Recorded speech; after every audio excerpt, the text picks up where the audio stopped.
He was something I had never seen before, or his stats and those absurd numbers of skills. That was something I couldn't even fathom, not for now at the very least. I was strong, but what this grandpa had was something totally different from just strength.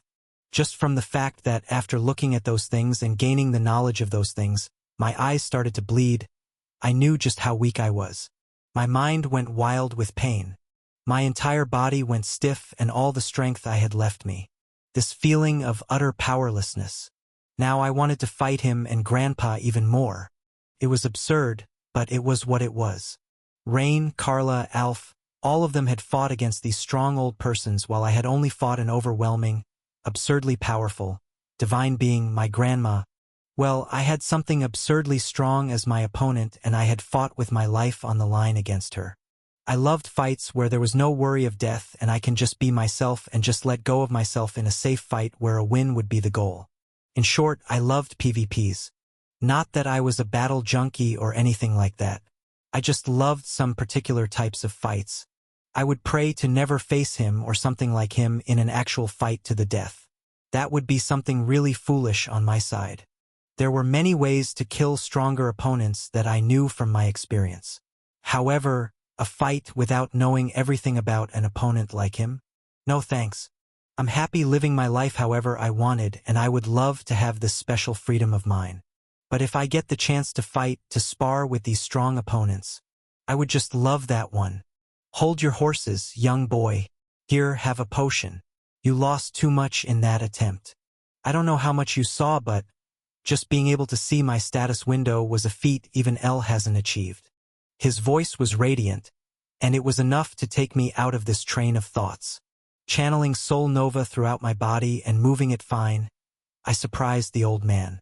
Thank you very much, Rain's grandpa. But I will be okay. I smiled at him and took out my red potion and drank it without hesitation. The healing energy stabilized everything in my body and my stamina, mana, and concentration I lost moments ago started returning. This speed of healing was unreal, and this surprised him even more, and his eyes widened in surprise. Rain was watching everything from behind him, but she was shocked the moment blood flowed out of my eyes. As if her heartbeat has stopped, she was acting weirdly for some reason. It was too weird. There were even unwanted tears on the ends of her eyes as she looked at me blankly. Her mouth was just wide open until the moment I said I was okay and she came back to her senses after that. We all had seen that one, and even if she tried to hide that, the one tear that knowingly slid down her cheek was telling something else. I had this feeling while looking at her that I would have the same reaction, feelings, and chaos if something were to actually happen to her. These weird feelings, emotions, and things we both were feeling, was it really it? Was she the one? I didn't know yet, but I knew we will know as time goes by and maybe we would spend more time together like friends. That was her. But the red potion surprised the Duke and one of the king-ranked knights greatly. Is that holy water? No, not even holy water has an effect like that one. And there's no holy energy in that. What is that thing, Ian? His silver eyes were totally shocked, wide open like they had seen a miracle. Oh, it's just an elixir my master had made. Do you find it that amazing? I asked with genuine curiosity. Though I knew the market somewhat from what I had seen it, there was nothing like elixir in any place I went. Even at that jewelry shop, the best they had were advanced potions. Were these elixirs, in particular, the one I had really that big of a deal? I knew he would have the answer to that one, but after hearing about my master, he fell silent and felt sorry for some reason. Just like Grandpa. Just how nice were these people to feel sorry for the loss of one they had never even met before. Well, it's good you are okay. Elle, don't worry. He's fine and more than good. He said with a weird smirk as he looked at her and she just blushed, unknowingly avoiding his gaze. Even she didn't know what to say or how to react to that one. Truly adorable. Ahem. I am fine now. So, shouldn't we all go inside and take a look at Rain's grandma? I think she will be cured instantly, so let's not waste any more time. My voice was stern and they both also understood it. After seeing that one, I think you might just be able to do it. he said with a hopeful smile and turned around. Stopping just before her, he mouthed something that I missed seeing with the different angle of my third eye, but whatever he said at that moment made her go poof. That face just now, that redness that covered her face was something unbelievable. Something so unbelievable I wanted to say many things that would sound inappropriate. "Grandpa!" she shouted with that same embarrassed face and started hitting her grandpa like a little girl. "This girl is 123? Like hell she is." She was more childish in some cases than even Zoe. As adorable as my lovely Anna, and that was the highest level possible for any beauty, any charm that one could possibly receive. And I wouldn't be surprised if I check Anna's stats and her charm was 100 plus. Nope, that would be just right at the best. She was more adorable than anything, and she was the best.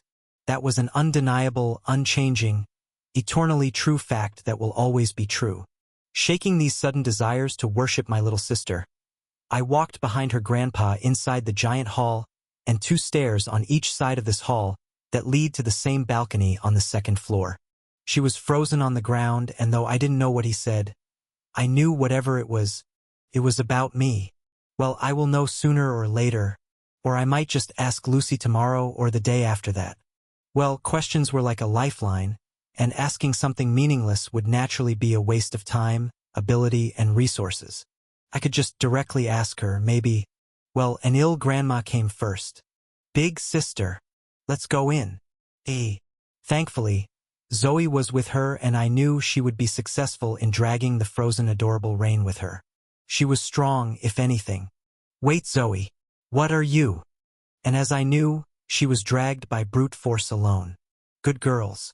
We walked inside, climbed 3 floors that were not that much for any of us, and then stopped before a special-looking room on the 4th floor. "I hope that thing with you works, Ian. I believe in you," he said with a hope-filled smile, and I nodded at him with a confident look. Looking at Rain, I smiled and told her not to worry with my eyes, and she nodded back with a hesitant smile. Her grandpa opened the door, and a luxurious room with a giant bed entered our eyes. On this bed lay a frail, corpse-like figure of an old woman that barely looked like a living being. Her body was in a hibernation state, her heart beating so slowly. Aside from the necessary function of the body, nothing worked in her body.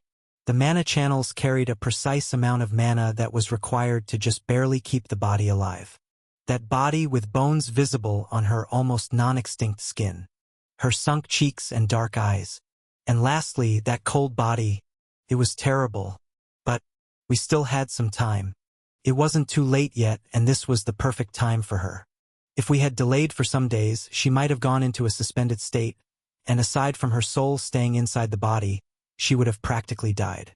And they would have had to use the reincarnation spell, if they can, that is. It was impossible to use that thing even if you were the Duke.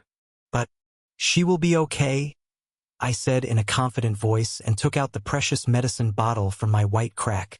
33 Divine Cures of Air was one of the oldest books in the books I had read in our library. This book, which contained some of the rarest holy medicines that were cures of some of the greatest curses and elixirs, was almost 2,000 years old. In the old times, there was a holy kingdom that was destroyed because of a natural disaster like monster, and that place had received the teachings of one of the goddesses of healing. The book I had in the library was in a perfect condition, as if it wasn't affected by the time and had been present in the library for a long time.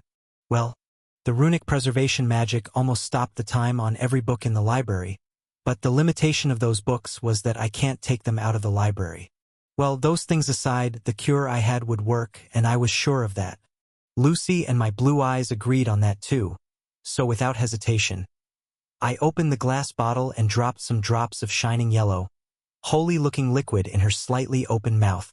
She was the Duchess, a Tier 8 mage, and if not for these facts, she would have been already dead because of this high-grade curse. It was meant to kill the target within 20 days, but she survived this long because she realized this curse and slowed down the process of her body function quickly.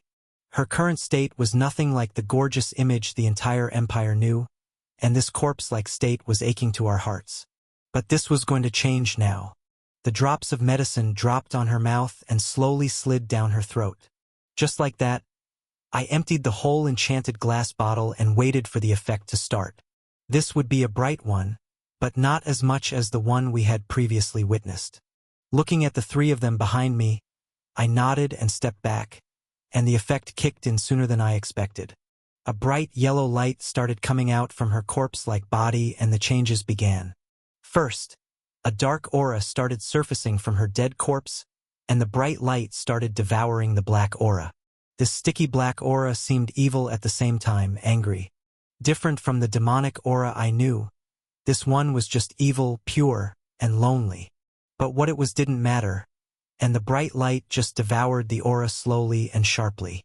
As if a living being was burning, the light was burning this darkness, and even after resisting for some time, it gave up and the light just consumed the aura entirely. After that, the light entered the corpse like the body of this middle-aged grandma, and the corpse started reviving to its original form. This surprised the two of her family members, and Rain even started crying as I watched her. The strong grandpa was also emotional, and, from his heartfelt smile, I knew he was more than just happy. He was feeling like he had seen a miracle of the higher beings. I knew he must have tried his best, but evil spirits are a creature of rare origin. The knowledge I had about them was diverse, and I knew every spirit creature was different from others. Just like the weird ghost I fought in the green forest and the banshee-like thing and more I saw in the dark forest, things related to spirits were always weird. But that was all. The grandma. Holy hell? Grandma? She was her grandma? Maybe it was true that the beauty standards of this world were just built differently. Not only my family, but even her family members were beautiful, just like her. The corpse of the grandma laying on the bed was now regaining the vitality and strength it had lost from the curse, and thanks to the effect of the potion, the regeneration was fast. Like really fast. The blood that was flowing slowly started running again, the energy stabilized, and the refill of her mana nucleus helped her regain her powers. She was a high mage, so even in this state, I knew she was conscious and hearing everything. So I didn't need to do anything now. The body gained mass, the lost muscle returned, and the heart also started beating faster and faster. Though they were barely able to see these things with this blinding yellow light, Zoe and I could see everything clearly. This was fascinating, and in a way, this was my first time using that medicine on an actual living being. Not that I doubted the working of it one bit.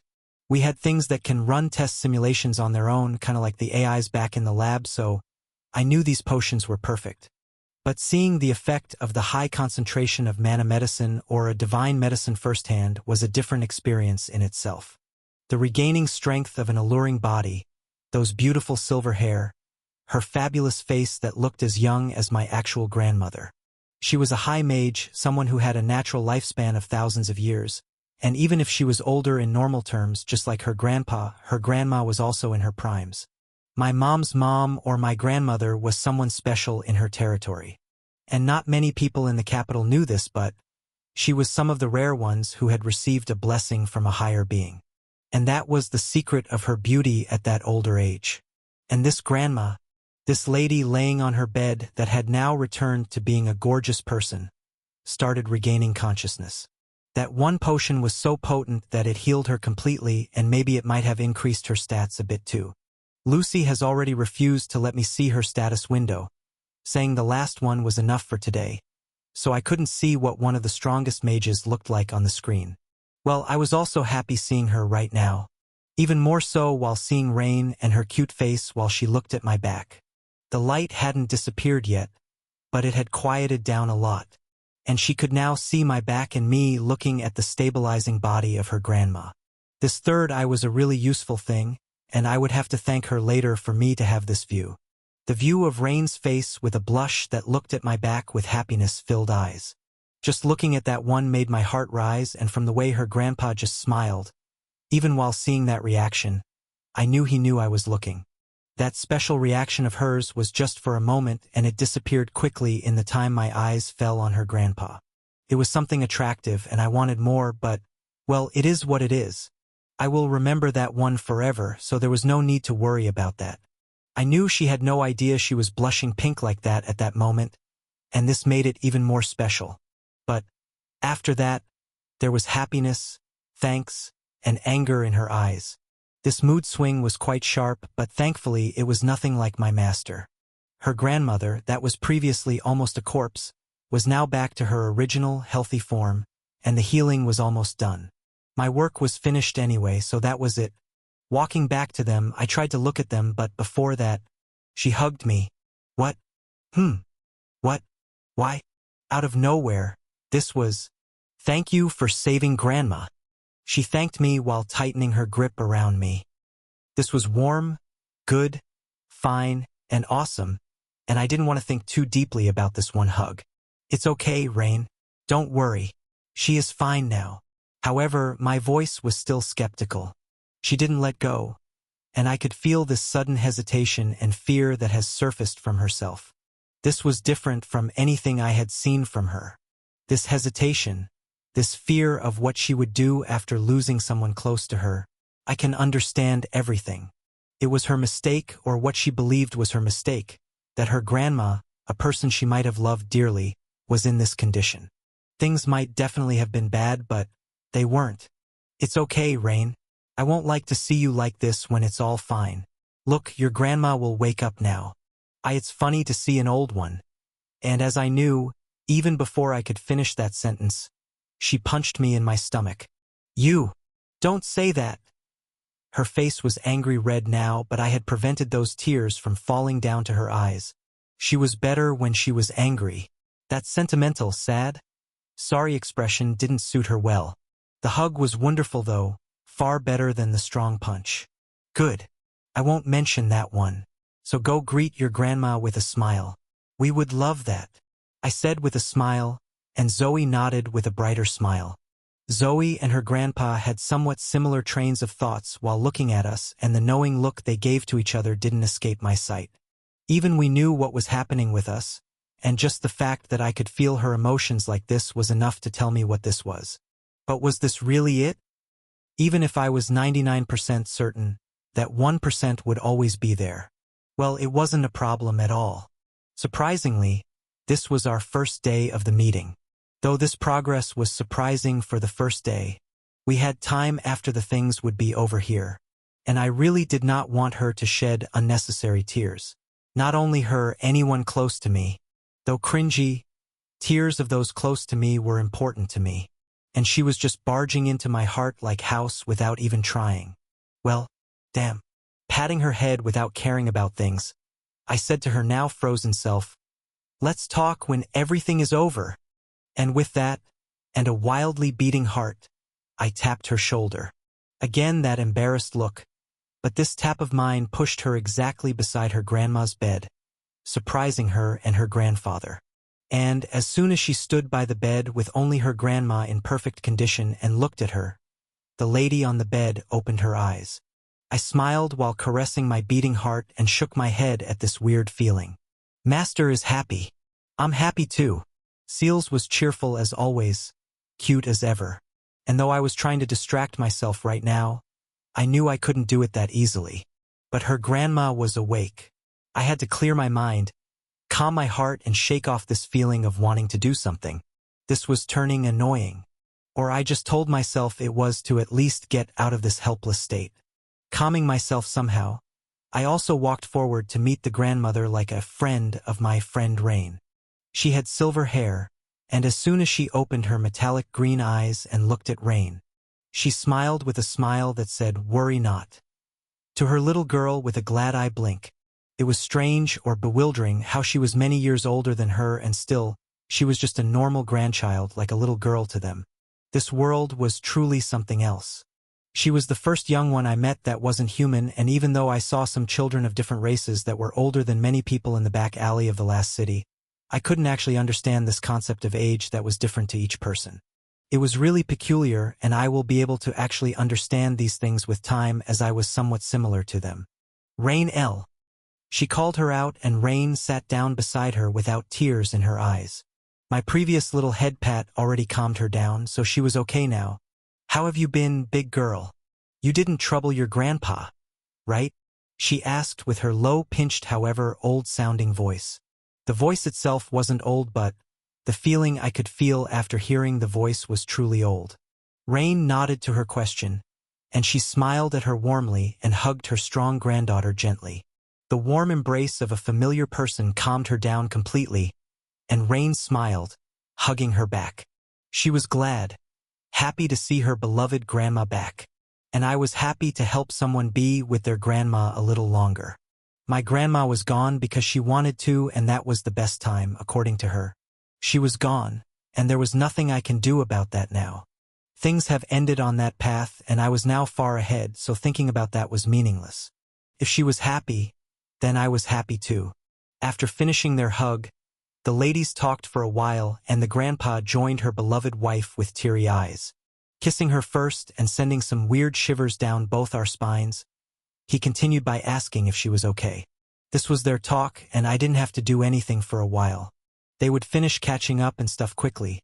So Zoe and I just stood at the back, doing a small mental conversation without any presence. They would have almost forgotten about us if we had just stayed that way, but the grandma remembered us. The ones who had saved her were here with them, so she looked past her husband on the bed and looked at us. "Thank you. I'm fine because of you. Can I know your name, young boy?" she asked in a respectful manner, unbefitting of a high-ranking noblewoman. This was a high level of respect one wouldn't show even if they were their savior, but even though I didn't know her yet, I knew she really meant it when she thanked me. She didn't know me yet, and her question made the two of them smile at each other. I nodded with a smile, and I bowed at her respectfully. "My humblest greetings, Duchess Irina. My name is Axion Heliox Cromet. It is a great honor to meet you." This respectful greeting surprised both of them, and the lady on the bed nodded her head with delight. Axion. Though there are many children with this name these days. Wait, Axion Heliox Cromet. She was calm at first, but then, when she realized it, her eyes widened in surprise and she looked at her family on the bed with wide-open eyes. They just nodded with a smile, making her mouth wide open. Looking back at me, now with an unbelievable smile, she shook her head in disbelief. "To think my student's son will save me one day, and one praised for being a young hero no less. Calling this irony would be utterly minuscule if I said so." Taking a deep breath, she sighed with a smile. But, student? What student? What was she talking about? Like a student? Student? The one she had taught? A light flashed in my eyes and I looked at them with hesitation-filled eyes. "Wait, you mean?" The same look she had a moment ago was now on my face. No, I had even wider eyes, and this shock was bigger for me than her knowing I was the one remembered as the Empire's child hero. Student? Her? Student? My dad? Wow, what the hell was this weird day? My dad? Was your student? It was unbelievable, not impossible, but unbelievable. I never knew of anything like that one. This was the first time I was hearing my dad even had a master. All this time, I only knew me trained on his own, and most of his knowledge was from experience, talent, and practice. But now that I thought about it, my dad was now some of the few Tier 7 mages in this vast empire. There were few of his rank, and thinking back to his mastery of basic magic techniques. Oh yes, his basics were too polished to be self-taught.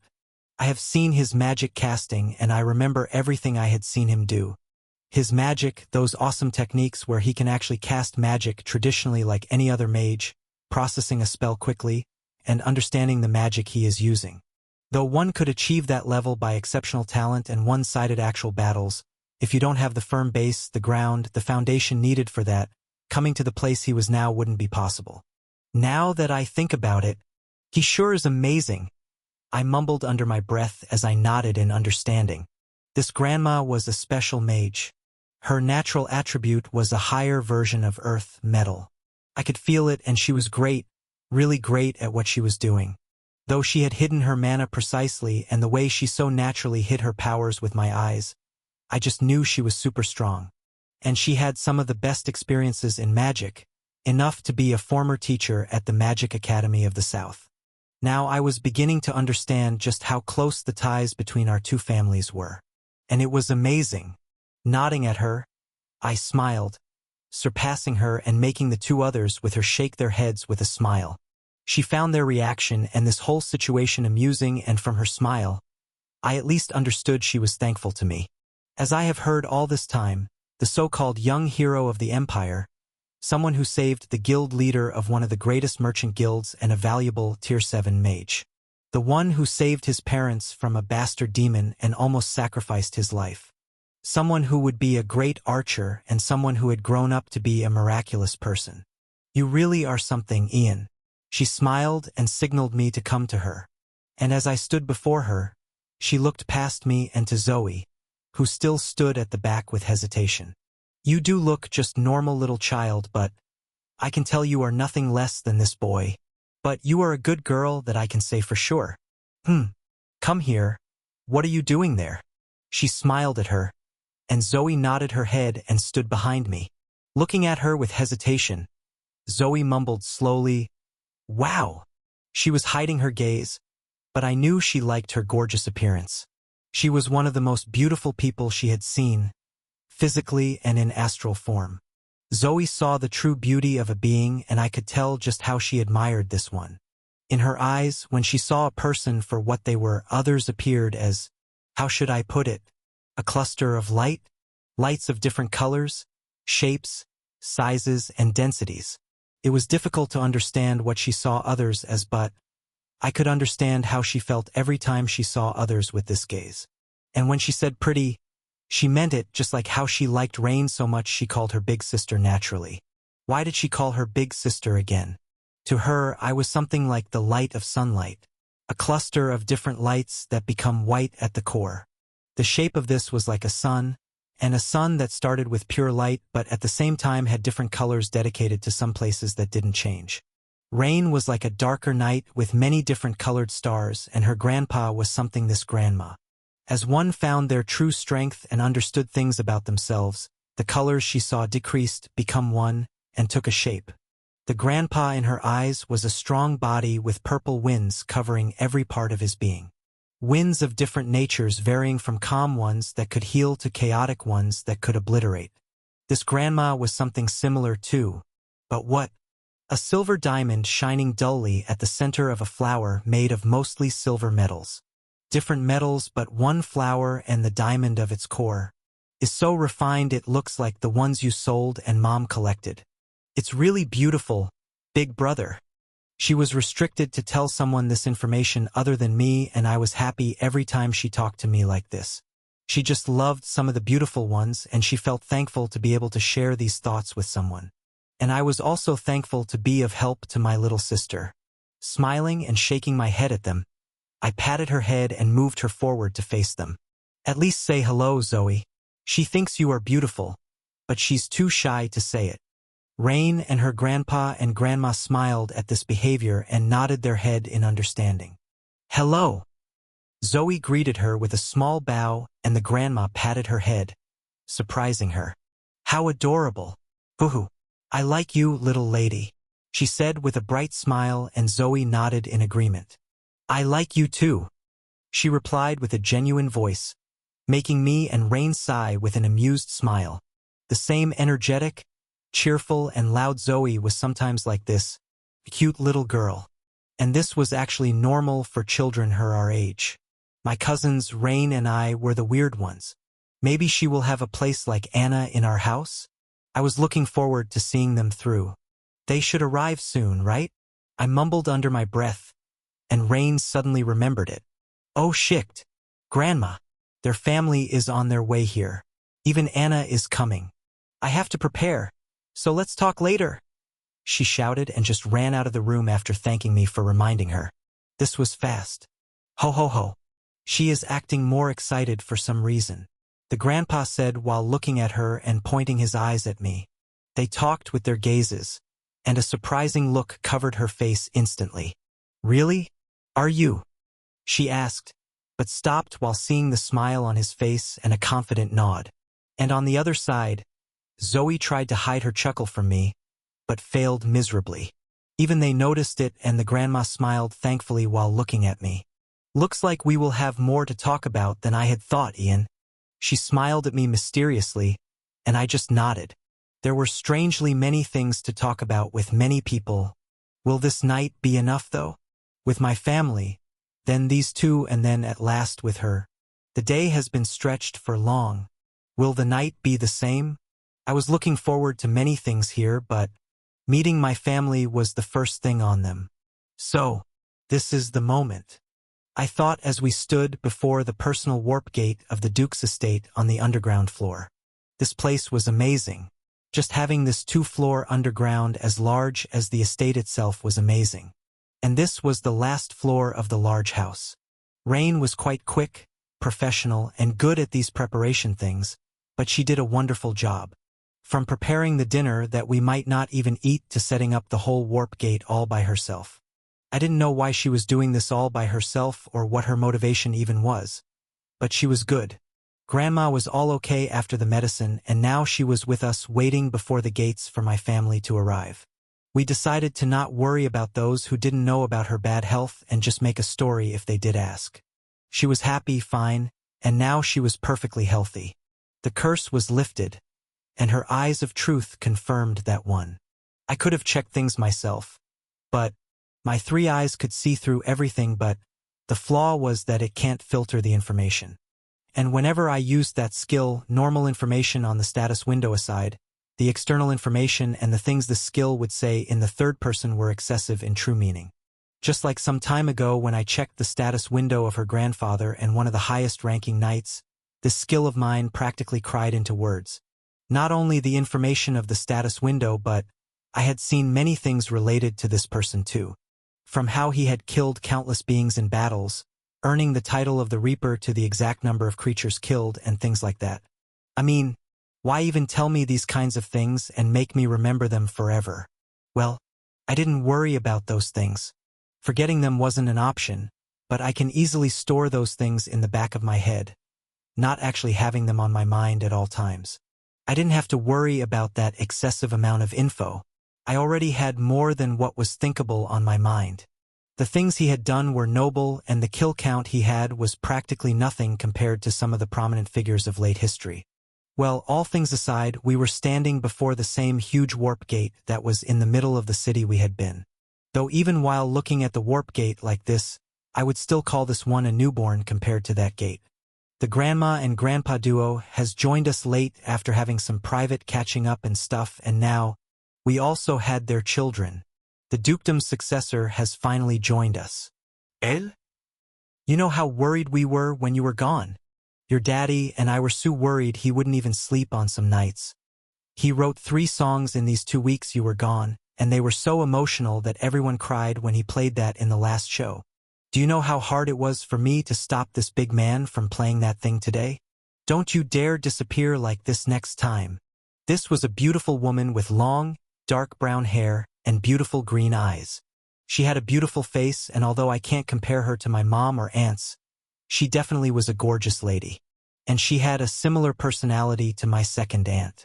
Cheerful, a worrywart, one who loved her family, and one that supported them with all her heart. Zoe liked this one too, and even though there was nothing special about her and she was just a normal person, she looked like a green cloud in a vast sky of different colors in her eyes. And although she was far younger than Rain, she was her mom. Rain's mom was just a normal person in this family that had passed away a long time ago, and while her mom was human, she was a witch. Their existence was rare in itself, but not so much that no one knew about it. Although normal folks in this empire didn't know her, she was known in the high society as the granddaughter of Duke Atraxia. Her grandfather was an awesome person, and although I didn't know what she had gone through in her life yet, I knew she had suffered at the very least. Having long lives and living among normal humans would be something I couldn't imagine, but Rain was definitely someone who has lived like that. Well, she was the same as me in human age comparison, and there was nothing different about the witches and wizards than them having a far superior affinity with mana or an element. She was just a normal girl for all I saw, an adorable one at that. And she was being scolded by her beautiful mom, while her dad watched them with unstoppable tears flowing down his cheeks. He didn't show his affection and love like her, but he was more than happy to have her back, even while knowing nothing would happen to her.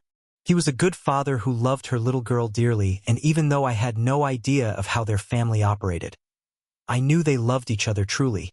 and she also loved all of them dearly. The smile on her face while being scolded by her mom was priceless, and so were the smiles on the old ones' faces. Her father, the one who would succeed his father, was someone known throughout the continent. He was a famous person, far more famous than even my dad. He was one of the greatest musicians here, and his unreal talent was something countless envied. Though he had a Tier 4 mana nucleus, he wasn't a mage. He had the affinity of sound, the superior attribute of wind, and it was as great as the one she had with metals. From what I knew, aside from his average stats, normal skills, and nothing particularly eye-catching, the only special thing about him was his clear understanding of his talent. He could practically use any musical instrument, but, from what Rain's grandma told me, he loved piano the most. He was a great one as noble, and I knew he was a really nice person from how Zoe praised him. He was a harmonic light shaped as different musical notes that danced on a plain yellowish plane of the old blank page. This old yellow was just like his hair, and he really was a fun person from all these descriptions. Maybe we can have a chat, and I knew he also wanted it, like his wife, who had already considered me as Rain's partner a while ago. Like, what? She was happy to meet me. Even more, to meet my beloved sister. And the happiest she was when hearing about us. Everyone called me Ian, but she called me Ian, my son, or something like that. Something was wrong with her too open behavior, or did I actually know nothing about his world that I was feeling like this? I was still a 12-year-old kid. Teen of this world. Come to think of it, I wasn't 12 yet. My birthday was in 2 weeks, and I was already being matched with the very first girl I met in this world. So, they can think whatever they wanted to, but nothing was happening between us. The most we can do was become true friends, and other things would be off limits. Well, we didn't know the future. Things were like that, and we were now here, waiting for my family while she was still being scolded cutely.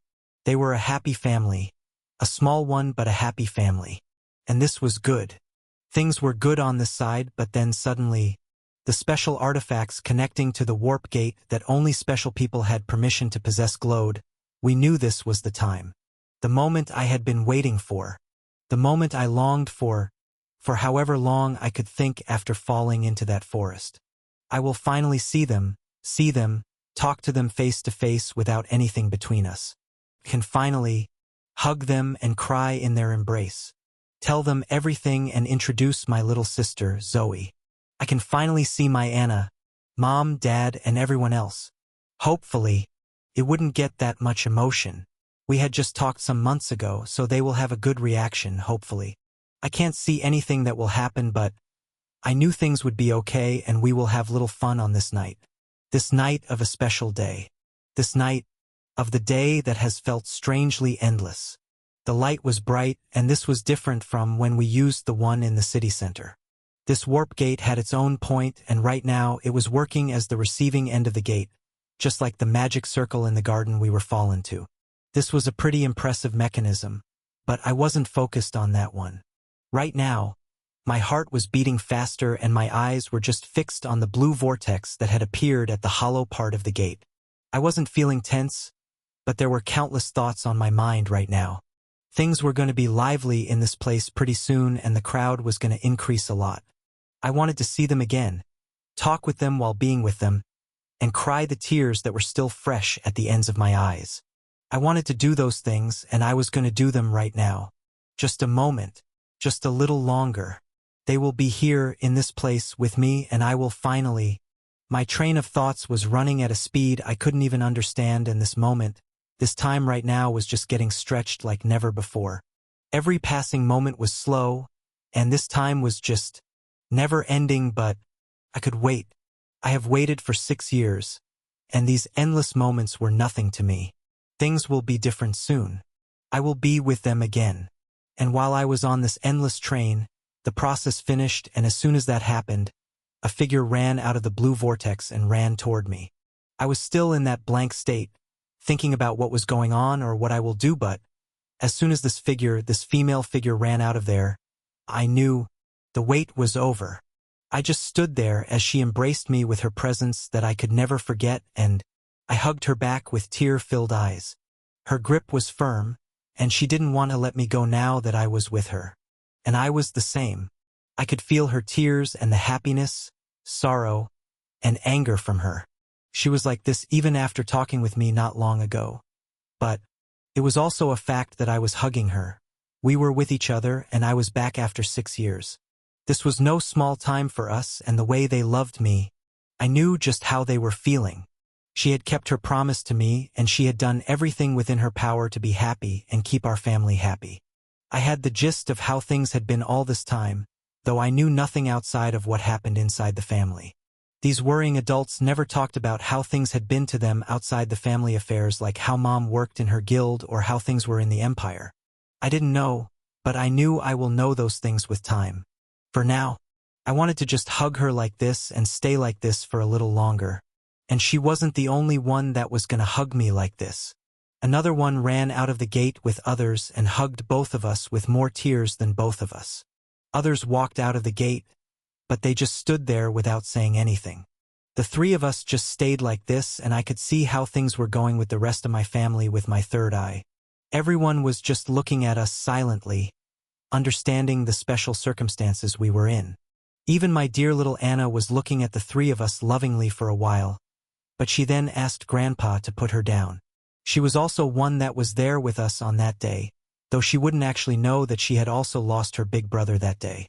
Rain had shiny eyes while looking at her, the common reaction anyone would have while looking at this cutest thing in the world. And she was wearing a pink ribbon dress today with a little hat. That was soul-soothing in itself. But Rain didn't only have reverence for Anna in her eyes. She also felt sorry for us, for me mostly, and I could feel her even while in this chaotic train of thoughts. That girl, she was something else. Anna walked to us with her little feet. She will be 6 this year, so that was also something I was looking forward to. She was a little angel, just average for her age. And she was just adorable. She stood on my right side where there was some space between Mom and Dad, and I lifted my hand for her to come into this family hug. This was our reunion, the best one I could hope for. Anna smiled at me and patted my back to comfort me and hugged the three of us. She wasn't crying right now, even while knowing every single one of our emotions. She was my dear little sister, while my other little one was watching us with star-filled eyes. When she looked at all 4 of us like this, what would it look like in her eyes? I knew it was definitely something amazing, but I knew she will tell me later. But for now, I wanted to just have this moment. Both of them looked the same I knew from some months ago, and everyone else too. My 2 lovely aunts looked lovingly at us, and my 2 uncles were the same. My first uncle and second aunt were crying without restraint, and their spouses were patting their backs with helpless smiles. The 2 cousins of mine, I knew they were eager, but this was now just pure rivalry. They both had a fire burning in their eyes, a fire that wanted to just have a go right here and now. But thankfully they were waiting while also having cheerful smiles on their faces. These 2 never doubted I was alive or not. I had to be alive for them, and they prayed for me to be with them as soon as possible. And these 2, I didn't need my eyes to see just how strong they were right now. They were practically unreal in their fields. Carla was almost a rank 4, while that little Alf was tier 3 already, even while having 4 elemental affinities. The fight will wait, but I really admired them to harness this much strength in that short time. Like, Rain and I were special cases that didn't have a common logic, but these 2 were just pure-born geniuses. And when I looked at them, I understood just how unfair this world can be just in terms of talent. These 2 siblings of mine, and also Anna, were truly amazing ones. My grandpa and grandma were also here, looking at not just us but everyone, including Rain's family, with a warm smile. Our grandparents nodded at each other with a smile, and Grandpa and Grandma looked at Rain with different smiles. And then at each other, talking with their eyes just like her grandparents. Was talking with gazes a thing between couples here? Well, I will know when we... this was good. They were here. I was with them. Master, I am finally with them. I couldn't begin to express my thoughts much more than the feelings of this moment, and I just wanted to stay like this. Just a little longer. It has been a while since we were hugging each other, and though I knew these 2 had lost all sense of time, I did not. The emotional moment was eternal for us, but It had to end at some point, and I knew these two wouldn't let go if I didn't say anything. I was back, and I had no plan of going away anytime soon. Not that I believed they would let me, but for now I had to end this. Mom, Dad, I am here now, so don't worry. Let's go now. Everyone is waiting. My voice was filled with happiness and certainty, and they could feel it. Mom was hesitant at first, but she made up her mind, and with shaking hands, letting me go, she backed away a little. Dad was better than her, so he also understood that I was fine. Anna didn't back off and just hugged me all by herself, and I hugged her back. This was her first time seeing me in person, and even though I had forgotten to take off this disguise of black hair and black eyes, they recognized me instantly. They were amazing, and right now, aside from the two looking at me with tears and love-filled eyes and Anna hugging me like this, I could see everyone smiling at us. I also smiled while looking at everyone and waved my hand at the two cousins of mine. They were happy and fired up, and why were these two so dead set on just fighting me? Well, that aside, we weren't in our own house, and even then, anyone didn't show any form of hesitation or uncomfortable behavior. As if this was a place everyone was familiar with, they just acted like everything was fine, and they believed all these people enough to freely break down in tears in their presence. The two families might actually be closer to what I know, but that was unnecessary. Looking at my two poor parents, I smiled and caressed Anna's head. I'm fine, so let's go, everyone. I don't think this isn't much good place to talk or anything, I said, and nodded at Mom and Dad with a smile, and they understood everything will be fine now. Mom and Dad nodded with a relieved smile while Anna was still stuck to me for some reason. Mom and Dad just smiled helplessly at her unique behavior, and I most probably knew the reason. Anna, don't worry. I'm better than I look, so it's okay. And you are more adorable than I thought, dear sister. I admired her with genuine praise that came from the bottom of my heart, and her charms were truly unparalleled. I kissed her forehead lovingly, knowing she was acting like this because she could feel it better than anyone else.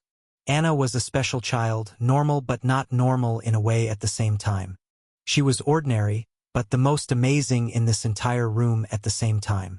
She possessed jewel eyes, something few in this world possessed. And everyone who had these eyes also possessed special powers. Oregon. Gifts. 3 eyes.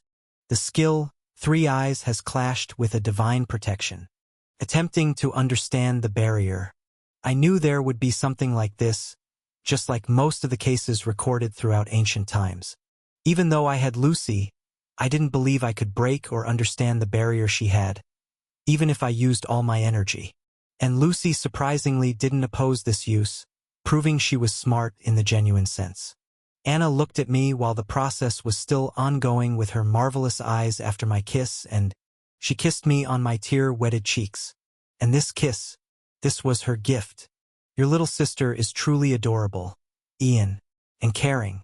Oh, Creator, even I love this cute little angel.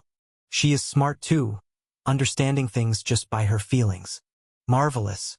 Not only was this little angel special, but she was also understanding, smart, and an amazing little one. Her hair, the same ones as our dad's that shined like the clear night sky and in this lowly lit room, looked more beautiful than normal, was long and soft. Her eyes were something many in this world would greed after, but she was safe with us. This amazing little girl didn't know much about other stuff, but she could feel the emotions others don't show. Like right now, she just kept hugging me after feeling the sorrow and loneliness I had from being apart from them all this time. She even kissed me for the first time to calm all these emotions and gave me permission to look at her status window after sensing I wanted to take a look myself. My little sister. She was amazing, and Zoe was practically jumping in excitement to meet this little girl. Rain was barely containing her eagerness to just run forward and take her up and just hug her for eternity. Her eyes were enough to say that. Well, who would blame these two? If even a goddess fell for her charms, what would a young witch and newborn divine beast do? Name: Anastasia Heliox Cromit. Age 5. Race: human, blessed one. Strength: 12. Dexterity: 15. Stamina: 13. Magic power: 9. Intelligence: 18. Luck: 87. Charm. 123. Skill. Calming kiss, feel emotions, understanding. Blessing, true protection of Althea. She gave you permission to look at her special status window, so be thankful to this splendid lady. Having a blessing is no small thing, and even on that, having true protection from one of the prominent goddesses of healing is miraculous in itself. Just having 3 unique skills of that high level is shocking, but even more, all of them are passive ones, and she can use them with no conditions at all aside from having good enough mental health to sustain the skills. The skills themselves use natural powers, so she doesn't have to use any of her energy in the process. She is a special one, and her charm is something unreal in itself. And she is also understanding and smart, unlike a certain someone. This little girl is adorable, and just having a sister like her is a blessing to someone like you. Cherish her with all your being. Thanks, Anna. You are awesome. You know? I asked while kissing her small, fluffy cheeks. Now that she had calmed down, she looked better than ever, and when she smiled at me, I became speechless. I just ignored the language my dear skill used to address me because what it said was more than true. She was amazing, cute, smart, and someone you can't help but adore. Receiving protection from a god was a naturally good thing, and she even received one from someone similarly strong as the one who blessed our grandmother. And as I knew, she had a charm like no other. Well, she was someone everyone would naturally adore. And I also wanted to adore or even worship this little sister of mine. We can do that. We had time on our side this time. I can do everything I wanted now that I was back with them. Play, eat, cook, practice, fight, spoil them like a good brother. I can do everything now. And to start that, I had someone I will have to introduce to them myself. Anna, Mom, Dad, this is Zoe. I promised my master I would take care of her like my little sister. I know everyone will like her, especially Anna and my dear aunts. I said while asking her to come here as I stood up with Anna in my arms. Everyone already knew this, so there was nothing to worry about, and everyone was happy to see such an adorable girl. And because I said my aunties, they understood she was different from us 3 troublemakers and more playful like Anna. Everyone waved at her to say hello, but just like last time, she just hid behind me, only seeing Anna. Maybe Anna had forgotten to notice her, but when Zoe looked at her, Anna also looked at her just like she was. And both of them had sparkles in their eyes that found other prettiest ones in the world. Zoe saw the world differently from others, and in her eyes, as she described a moment ago in my mind, Anna was a precious pink heart-shaped jewel. A pink of love, unlike my fiery aura or Rain's deep eyes. This was the lightest pink of love, and it was so pure Zoe just couldn't help but look at my other little sister. And I knew Anna could feel others, and to her, this newborn phoenix, who was the symbol of purity, afterlife, and power, would be the most beautiful thing she had felt. Zoe was just like that, pure, innocent, but at the same time, a strong one with unreal talent and potential. My 2 sisters, one peeking at behind from my shoulders, and the other looking in front from behind me, these 2 were just delightful right now. Pretty, Zoe said while looking at Anna with a smile. Pretty. And at the same time, Anna exclaimed with admiration-filled eyes. I knew just from this, these 2 are going to become best friends. Anna and Zoe. These 2 little things looked adorable when they were looking at each other like this. No one could help but smile while looking at them. This scene was cute and funny at the same time, and the stars in their eyes were visible to even us. Anna asked me she wanted to go to her new big sister, so I just helplessly handed her over, and they both started talking like 2 old friends meeting after a long time. And leaving them like that wasn't a good idea, so we all moved to the upper floor and to the dining hall that Rain decorated in that short time. Everyone was surprised by the look, and even more that Rain was the one who did that. They knew her better than me, and from the looks in their eyes, it was clear that this was out of her character. Grandpa and grandmother of mine, the 2 oldest in the room, had cheery grins on their faces while looking at me, and Rain also felt embarrassed for some reason. And on this similar reaction of us, they just laughed happily. Mom had a surprised look on her face, and when she looked at Rain, she can't help but shake her head. Dad, on the other hand, was talking with Rain's grandma, acting like a young boy being scolded by his teacher. Everything was peaceful for the time, and now, while we sat at the long dining table with the whole family and food served, the talks were going to start soon. And as I guessed, the first ones to speak were my restless big sister and little brother. "So Ian, you remember the promise, right?" Carla asked as she ate a sizable piece of fine steak. From the way she had finished 3 plates already, I could guess just how great of an appetite she had.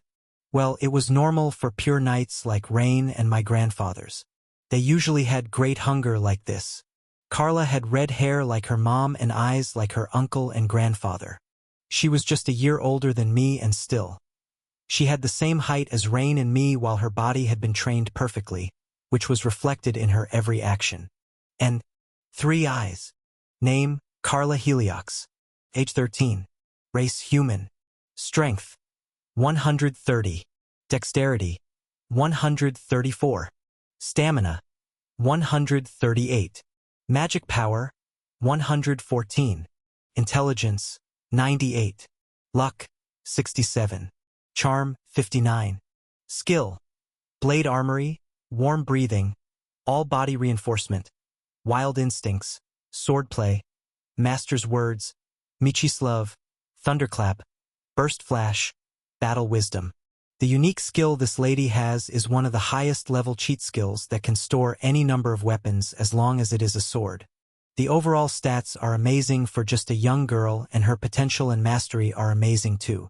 She is a natural knight, and her high-level skills that suit her perfectly are clear signs of how good she is at using resources. This girl is good, much above average than most children her age. Carla was strong, and her unique skill that can store any kind of blade was just made for her. I could feel she had done her fair share of endless training and battles with strong opponents, but this would still not be enough to defeat me.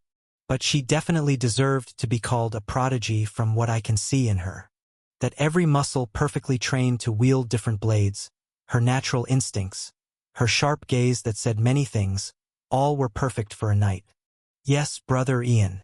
We should do it as soon as possible. Let's duel after dinner. That would be best," Alf said with a bright smile on his face as well. "Did I ever do something to you too? Why are you dead set on fighting me as soon as possible? At least read the room, you fool.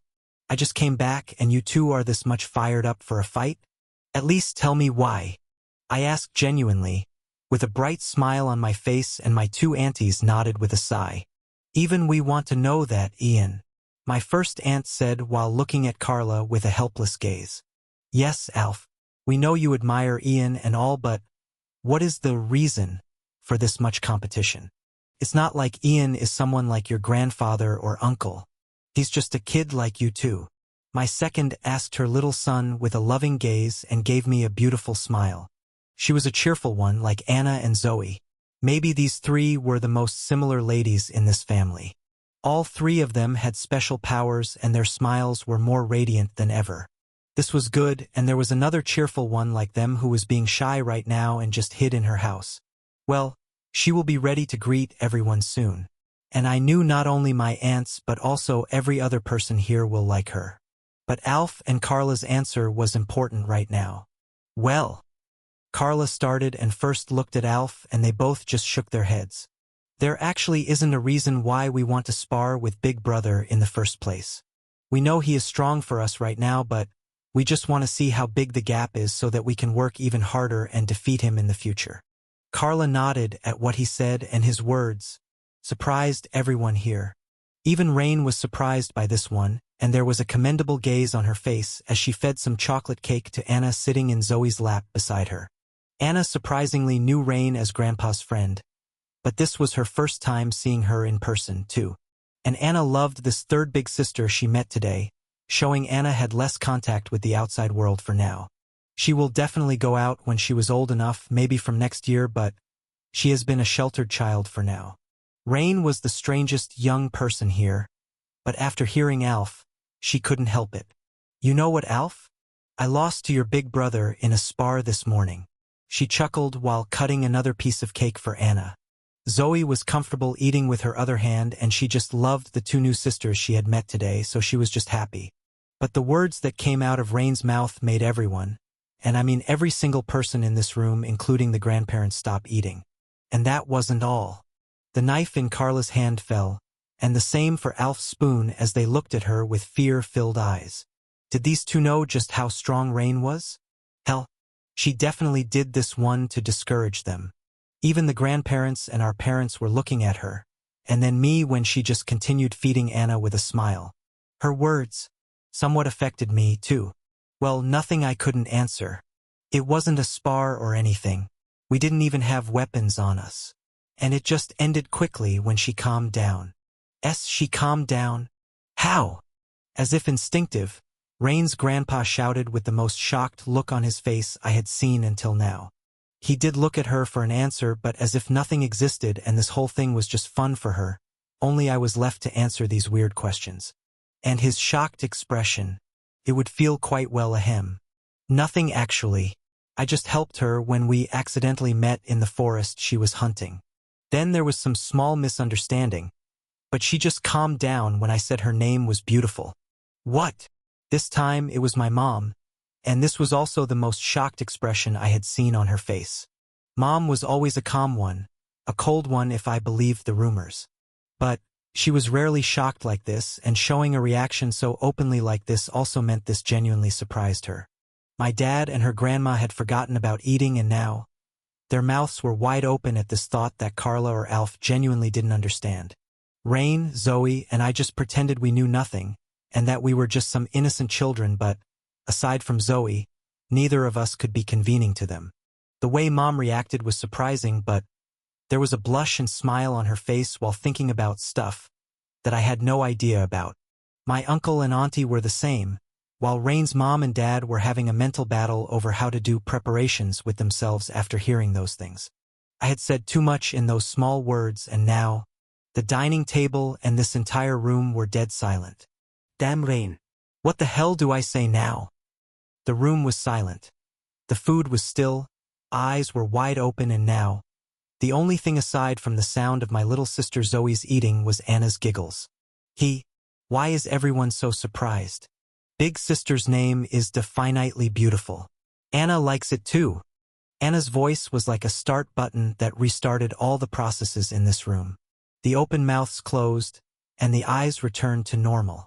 They started eating, and Rain and I couldn't help but laugh internally with sweat visible on our heads. Thanks to Anna, we dodged a bullet that might have started a wildfire of questions and maybe celebrations of joy. And 12 was the legal age of engagement in this world, so there was no saying what might happen to us little kids who had yet to see the world. That aside, Rain just wanted to joke a little, and that was with Alf and Carla, who had no idea of what we adults were talking about. Maybe any other kid their age would have guessed, but not this two. They were the so-called prodigies. One just loved swords, the other just loved books. They will understand one day, but that wasn't the point right now. Mom was now calm, but there was this super exciting feeling oozing out of her, and I can't help but worry about Rain, because this interest was fully directed at her. And Mom wasn't the only one doing that. My aunts were the same here. What was up with these ladies? Eyeing a lone girl like that with lovely gazes. But I wasn't the one to worry about her, as her family was being the same with me. Her grandpa, as well as mine for some reason, was smiling warmly at me. Her grandma, my grandmother, and my father were looking at me and her with warm gazes filled with reminiscence. Those three were remembering their own old days while seeing us like this. And this was definitely too early for me to do anything, even if I wanted. Not that I wanted. No, definitely not. Her mom and dad were looking at me with heavy but happy gazes for some reason, and I had no way to even look back at them with my two eyes. I was doing just okay with all the experience I had with weird things, but she had dug her own grave and now she was drenched in a cold sweat. And Zoe and Anna were delightfully enjoying this moment. Having the ability to see or feel emotions was truly something useless but powerful at the same time. They were practically watching a play in the theater with delicious snacks. Now, the only thing that could turn this awkward situation for both of us around, I believed it was the cluelessness of the two beloved cousins I had. And as I believed them, Alf just shook his head at the sudden behavior of these adults and looked at me with fierce eyes. Even if you beat up Sister Raynell, we won't back down. We want to fight you with our own strength and then decide to, even if you defeat instantly. Thanks, little Alf. I will teach you some good magic spells for this one. Yes, yes, we will do that one after dinner. Will it be okay to talk after that one, everyone? I will make this one quick, so don't worry about that. I said with a somewhat louder voice so that this staring event would end. And thankfully everyone, every adult, understood this, and they just nodded their heads all at once. We don't have a problem with that. Actually, we would also love to watch you all spar with each other. My grandpa said with a smile, and others just nodded in agreement. But what I said didn't go well with Carla. Clank. What do you mean quick? You cocky bastard. Don't go ahead of yourself thinking we will just accept defeat instantly. I am going to fight with all I have got, and if you think you are as strong as Grandpa to beat me instantly, I think you are mistaken. She was furious, and the way she shoved the fork into the metallic plate and it pierced it, I knew she was serious.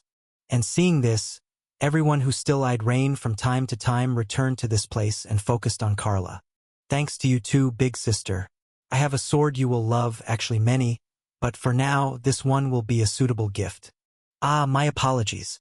I didn't mean it that way, big sis, I mean Carla. I was just saying we will definitely have the duel after this dinner. She glared at me and nodded with a hump, and I helplessly smiled at her. Rain sighed in relief after this one, and I knew just how heavy this family Grazes would have been. I didn't know how her life had been, but I was confident this was her first time feeling like this, even if she had talked and eaten with people like this. Well, this was enough to relieve her, but there was one more thing I believed she would love to see. Seals? Is it okay to come out now?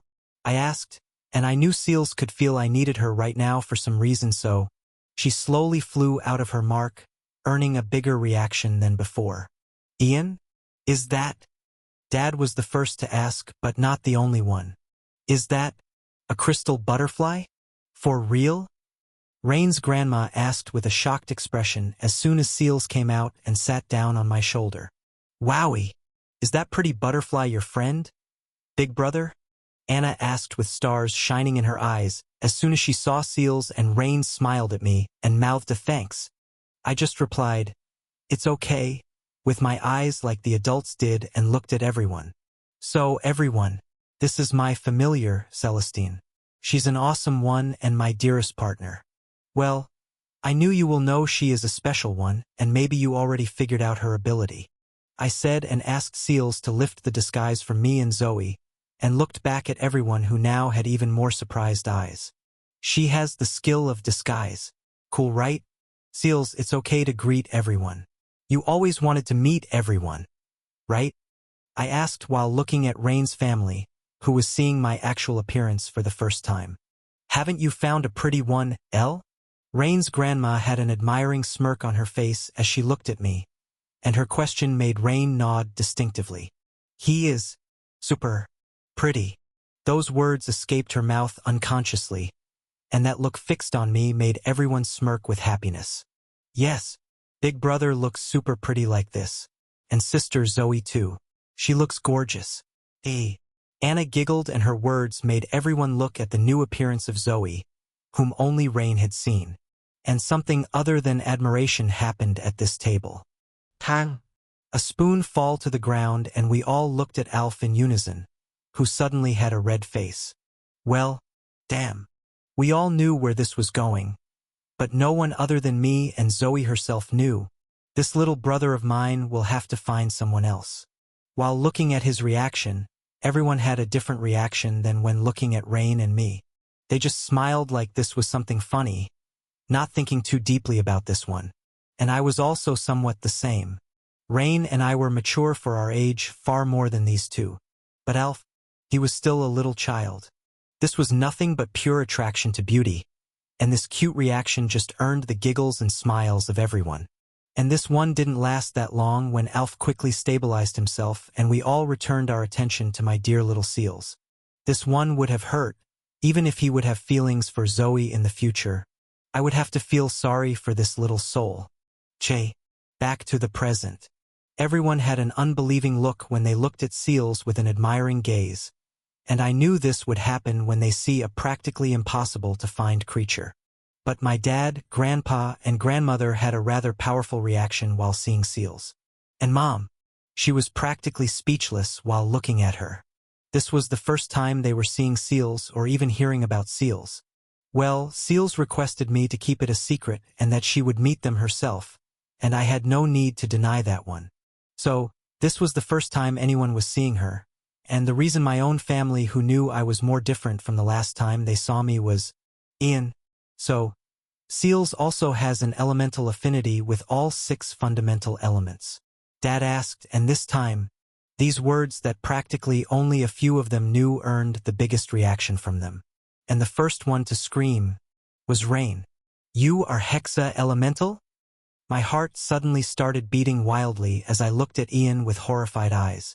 A cold sweat ran down my back, fear surged throughout my soul, and my loud voice surprised everyone present. No. No way. If it's true, then No. can't be possible. Being a Hexa Elemental mage was practically a curse. Those who had an affinity with all of the basic elements are practically destined to die. Which mean, no, he cannot die. I don't know why, but he can't. Even though I knew this reaction was too much, those words seriously horrified me. I was standing without knowing, my eyes fixed on Ian and nothing else. I didn't know what was suddenly happening to me, but I knew one thing. I didn't want this person to go away. Smack. Calm down, girl. What do you think you are shouting at this dinner table for? Grandma smacked my head beside me and I looked around. Everyone was looking at me, Ian being most shocked by this sudden reaction. And Grandma, someone better at magic than me, should also know what that means. But she was calm after those words but surprised at this genuine reaction of mine. But Grandma, I still can't understand just how these people are so calm in this situation, and even Ian. He must know this too, but why was he so calm? Smack. Calm. Down. Sit down, you clueless one. We can see just how much you are worried about your dear friend. But calm down and try thinking about this for a bit. Do you even think someone like that could make it to Tier 3, or even survive for this long? Clearly, you haven't forgotten about irregulars. What will I do with this granddaughter who's older than me but dumber than even the little children? Grandma shook her head, and I sat down with a blank expression. Oh, yes, there were those broken ones who defied the common rules of this world, having abilities that varied from the norm, breaking the most common senses and perspectives people had about things. Like me, and thinking about it, she's right? From what I have read, those who have this kind of 6-element affinity all died at a very young age, or even if they succeeded in establishing stability, they would be short-lived. But he was more than perfectly fine. And more than that, his magic was more refined than my own. And someone who had conflicting, opposing, and chaotic attribute affinity can't do something like that. That would mean he has a perfectly balanced affinity with all 6 elements, and that stability increased the overall affinity with these elements. Amazing! I can't help but exclaim after thinking things through. That meant his natural lifespan was longer than normal humans just by having this kind of affinity. But this kind of affinities plus his strength plus seals and her exceptional abilities. Just how amazing are you? I asked with a blank expression while looking at his awkward smile. And on this reaction, I heard multiple sighs and chuckles. Hee. Big sister is funny. Zoe chuckled and patted my back from one side, and Grandma also patted my back on the other side. I just did something embarrassing without thinking, didn't I? I felt even more embarrassed because this wasn't like me at all. I was someone who thinks things a lot, but this time, when it was something about him, I couldn't help that reaction. It just came out of me without any thought, and now I was feeling that hotness again, my face all red again. I knew that bastard Ian would think this was cute or something, but this was his fault. He didn't tell me this one when we were having fun all this day, and now, before both of our families, I had to suffer because of his mistake. That fool. I didn't know what to say now, and this embarrassing feeling. Maybe today was the first day I was feeling it this extremely. But then, I heard Anna's voice. One of the most beautiful voices in the world, filled with purity and charm. Big sister. It's okay. Don't think too much about it, she said with her angelic voice from Zoe's lap and came close to me. And then, she kissed me. Oh God! I exclaimed in thoughts as I felt the serene feeling that instantly calmed my thoughts and heart and even made me clearer than ever. So this was the so-called special kiss of the one who rules the House of Heliox. This is definitely more than just amazing. This one is just special. Thank you, Anna. I thanked her and kissed her little soft cheeks. She was adorable, more than even her brother. And she was a smart one. Now that I was calmed down, I looked at Ian with somewhat angry eyes that said this was his fault. And that bastard apologized, and even said he will make it up to me later. You better. I replied with the same eye contact, and he just understood it like this was some telepathy and nodded. Looking at everyone after a sigh, he looked at everyone with seals in his hand. Yes, seals also has an elemental affinity with all 6 basic elements. She is a special one, and as you saw just now, she has the ability to disguise that even someone like Grandpa and Grandma wouldn't notice. And though there are many limitations to this ability, we can have these disguises for a long time.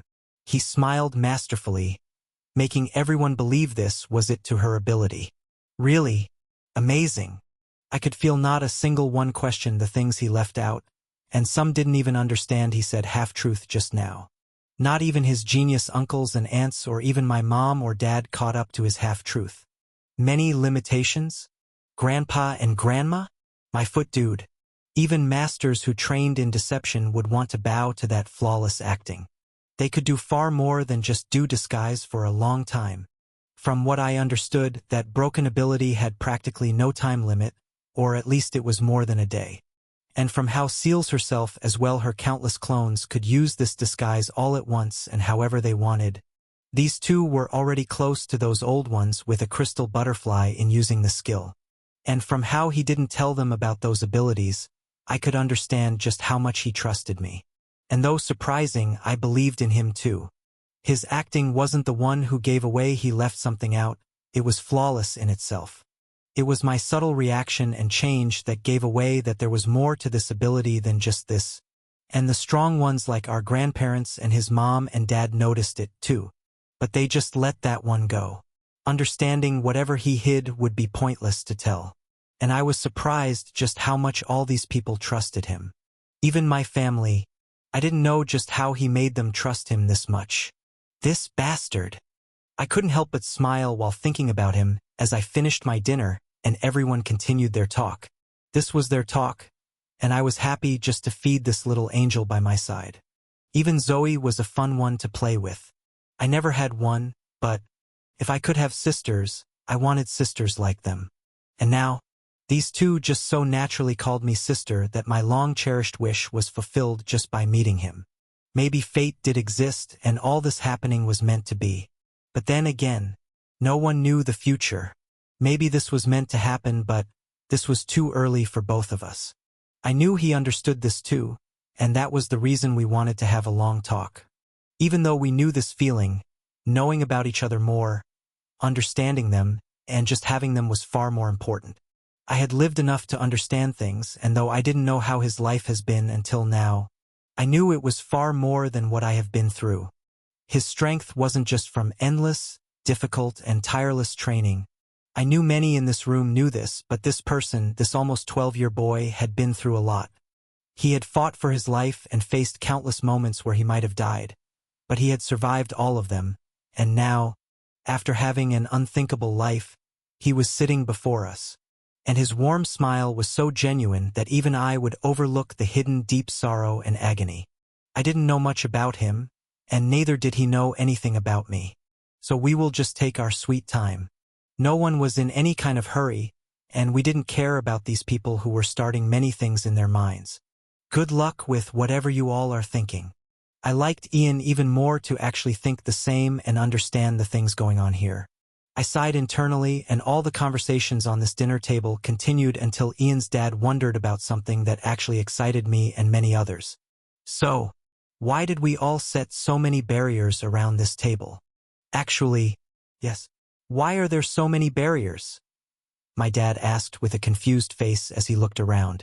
From the moment we came to this room, every mage in this family aside from my dad started covering the room with a barrier. Naturally, not everyone can see them, but every mage here knew there were at least 20 barriers just in this room. And the one who started this was my grandma. So, I looked at her, and she just smiled as if this whole situation was funny. Hoo. Well, I just put those there just in case someone would be eavesdropping on the conversation. You know, many things like Ian's ability, seals, or something like that is good with us, right? She was smiling brightly at this situation as if what was happening right now was something very exciting, and she had the eyes that planned to make this situation even more exciting. Looking at Ian's father by her side, she asked, "So, Brian, what was your reason to put those 4 barriers?" And in those words, a surprised expression appeared on my dad's face. Brian put 4 barriers? I could only perceive 3, though. Dad asked with a confused expression and stopped eating. Well, it was no wonder he couldn't perceive the 4th fire attribute barrier at the very first of the 4. He wasn't a mage, but his exceptional mastery of basic mana and high affinity with sound attributes was the reason he could perceive most of the barriers in the room. I was going to explain this one with an excited face, but Grandma spoke up before me. Clap. Okay, everyone. We have a fun situation before us, so why don't we play a game? The one who can tell the exact number of the barriers in the room right now, not only the one we put, but also the one that already had and their locations will get this rock. She announced and took out a white rock from her storage ring. This rock looked shiny and there was no need to tell anyone in this room, aside from Anna, what it was. And I couldn't believe she had something like this, even though I was seeing this with my own eyes. Eye of Truth, Spirit Calling Stone. A natural stone of dense spirit mana stored in it. The user can use this stone to call upon a spirit of the attribute you have the most affinity with. The power within this one can summon a maximum of intermediate ranked spirit, and the called spirit will make the decision to make the contract if they want to. This is a good chance presented to you, and I believe you know having this spirit will mean you will have a new companion with you. But, because of your too high affinity with darkness attribute, the spirit stone will only be able to summon an intermediate ranked water spirit at most.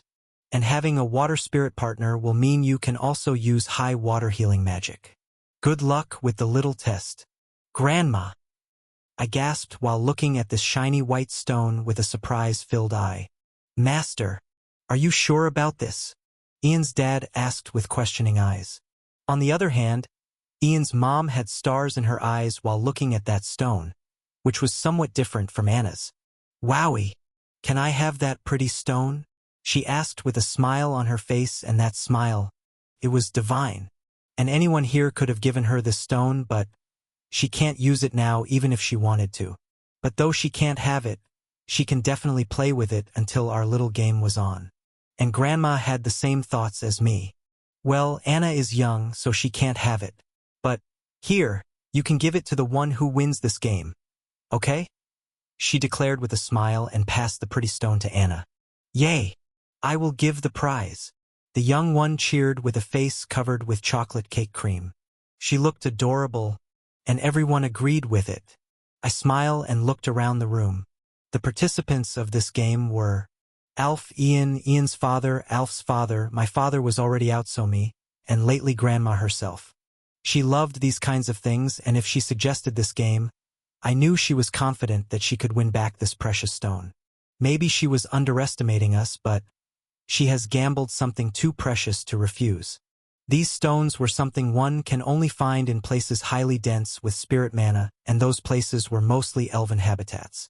Although one could only summon a spirit with the spirit mana and the process was harder than one can think, after signing the contract, the spirit was bound by the person so they could use any kind of energy, including aura, to materialize in this world.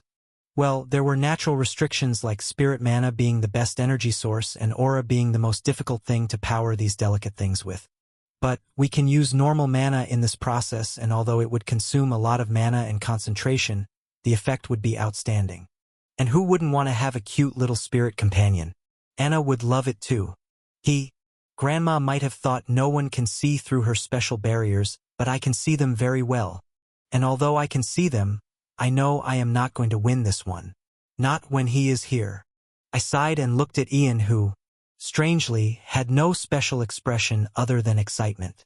And though there was a brightness in his smile just a moment ago, when he made a motion to read something before him, his face fall completely. He sighed, disappointed by something on the status window of the rock he had seen. Oh, yes, this smart grandma. She really is cunning. My dear friend Ian, the guy can't use that thing even if he wanted to. His having affinity with all 6 elements, and that too being a perfect balance, was something that would prevent him from having any spirit or similar thing that doesn't have all attribute affinity. And I don't think there exists any spirit with all elemental affinities, and if they do, I know there are none that would be just an intermediate level. So, he would be out of the pictures. Like hell he would. There was a fire burning in his eyes that wanted that stone in Anna's hand at all costs.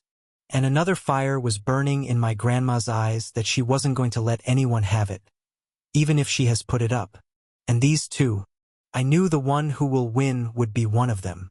Okay, so, tell. What do you think? She asked Alf's dad first with a smile on her face. He was also an exceptional wind mage, and his affinity with wind attribute was closer to my water attribute, which was quite high. With the dignified demeanor he always had, putting the spoon down, he looked around the room with his winds, which carried the special characteristics of gentleness. The winds searched the entire room, and then, in no time, he looked back at Grandma on my side of the table and nodded his head with admiration. The 12 defense magic barriers, 2 from Alf, 3 from me, 4 from Brother Brian, 4 from Elle, 4 from Ian, and 3 from you? So, 32. Well, this was a close one, but not the right.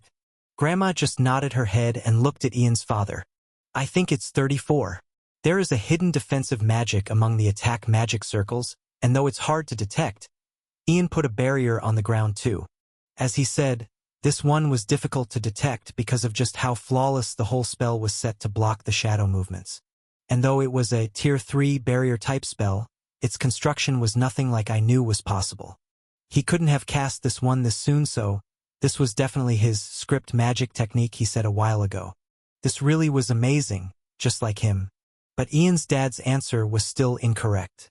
She looked at little Alf, who had a disappointed expression from this whole thing, and we can understand the reason for this.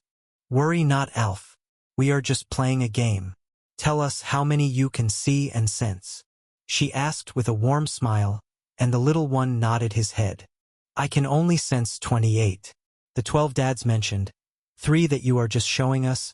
Uncles 4, 3 from Sister Elle, 3 from Dad, and 3 from Brother Ian.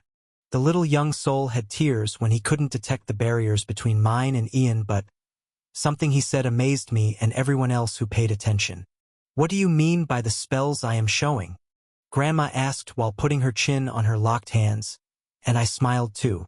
She did this whenever she found something interesting, and it really was interesting. You see, if we calculate the structure of the barriers and their positioning, there should be a 4th one just above your 2nd Earth type, metal attributed, Iron 1223 barrier. But I can't sense that one, so I don't actually know. Wow! I exclaimed at his answer, and even Ian had surprised eyes like me. Grandma also nodded her head with surprise at his superb calculations and smiled with admiration. That's right. There definitely is a hidden barrier between the 2nd and 3rd one. Those calculations are unique to you, Alf. Cherish that talent. You are amazing in your own way. She complimented him with genuine words, and Ian also nodded at her words. That's right, Alf. Even I couldn't calculate something like that. You really are amazing. Ian's words were genuine, and on these compliments, the young boy just shy away like the little 11-year-old he was. And all the moms at this table found that cute. But Ian wasn't finished with his words. Alf, listen here. He called him out with a suddenly serious expression, and Alf looked at him with clear eyes, full of attention. Though you have the mind that can process like no other, you are wasting that enormous talent.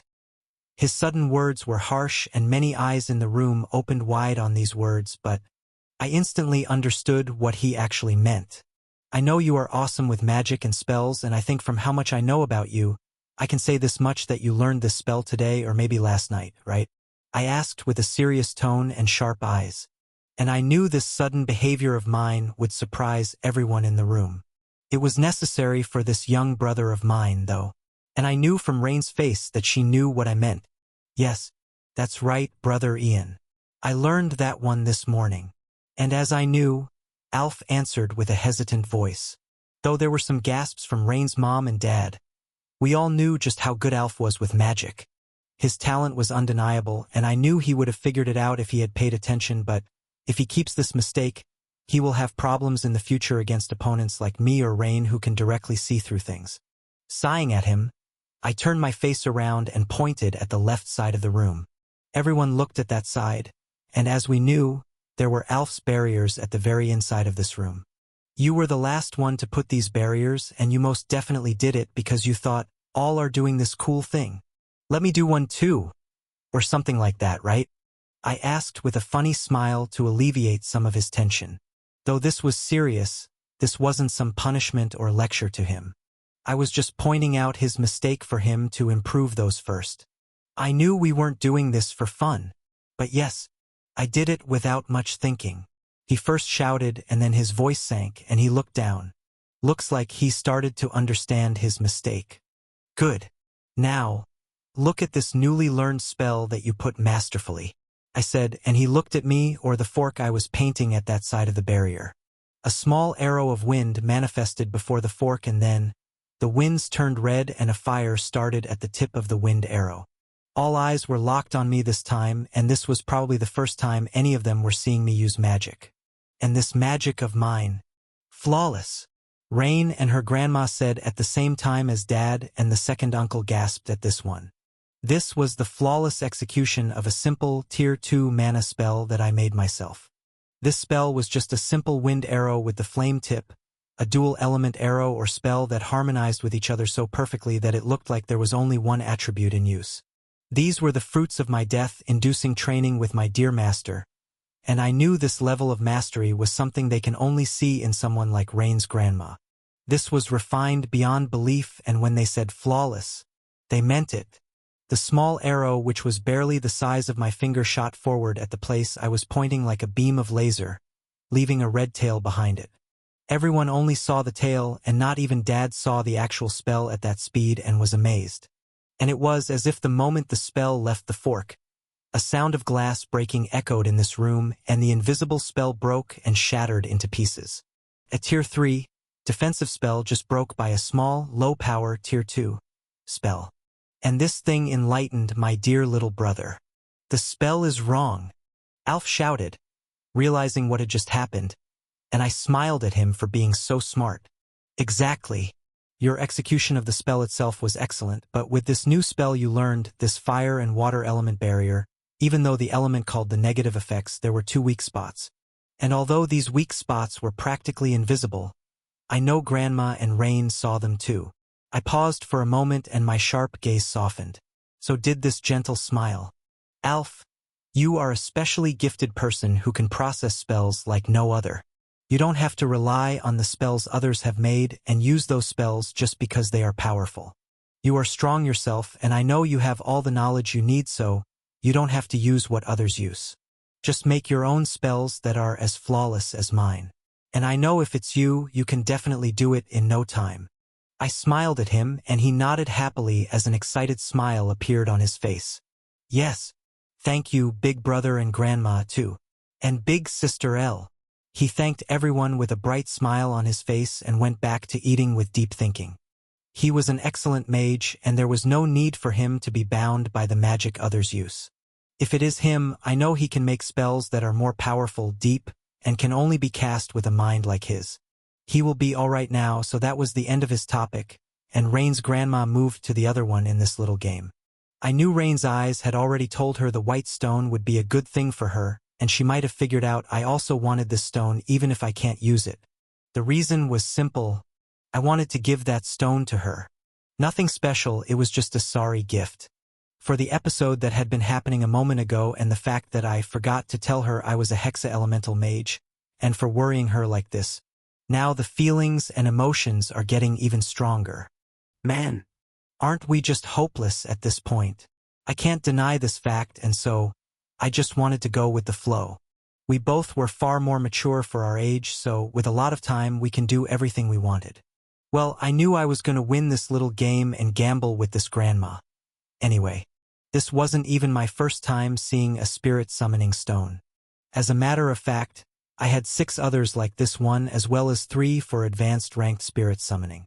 We ranked spirits as newborns, basic, intermediate, advanced, superior, kings, and queens.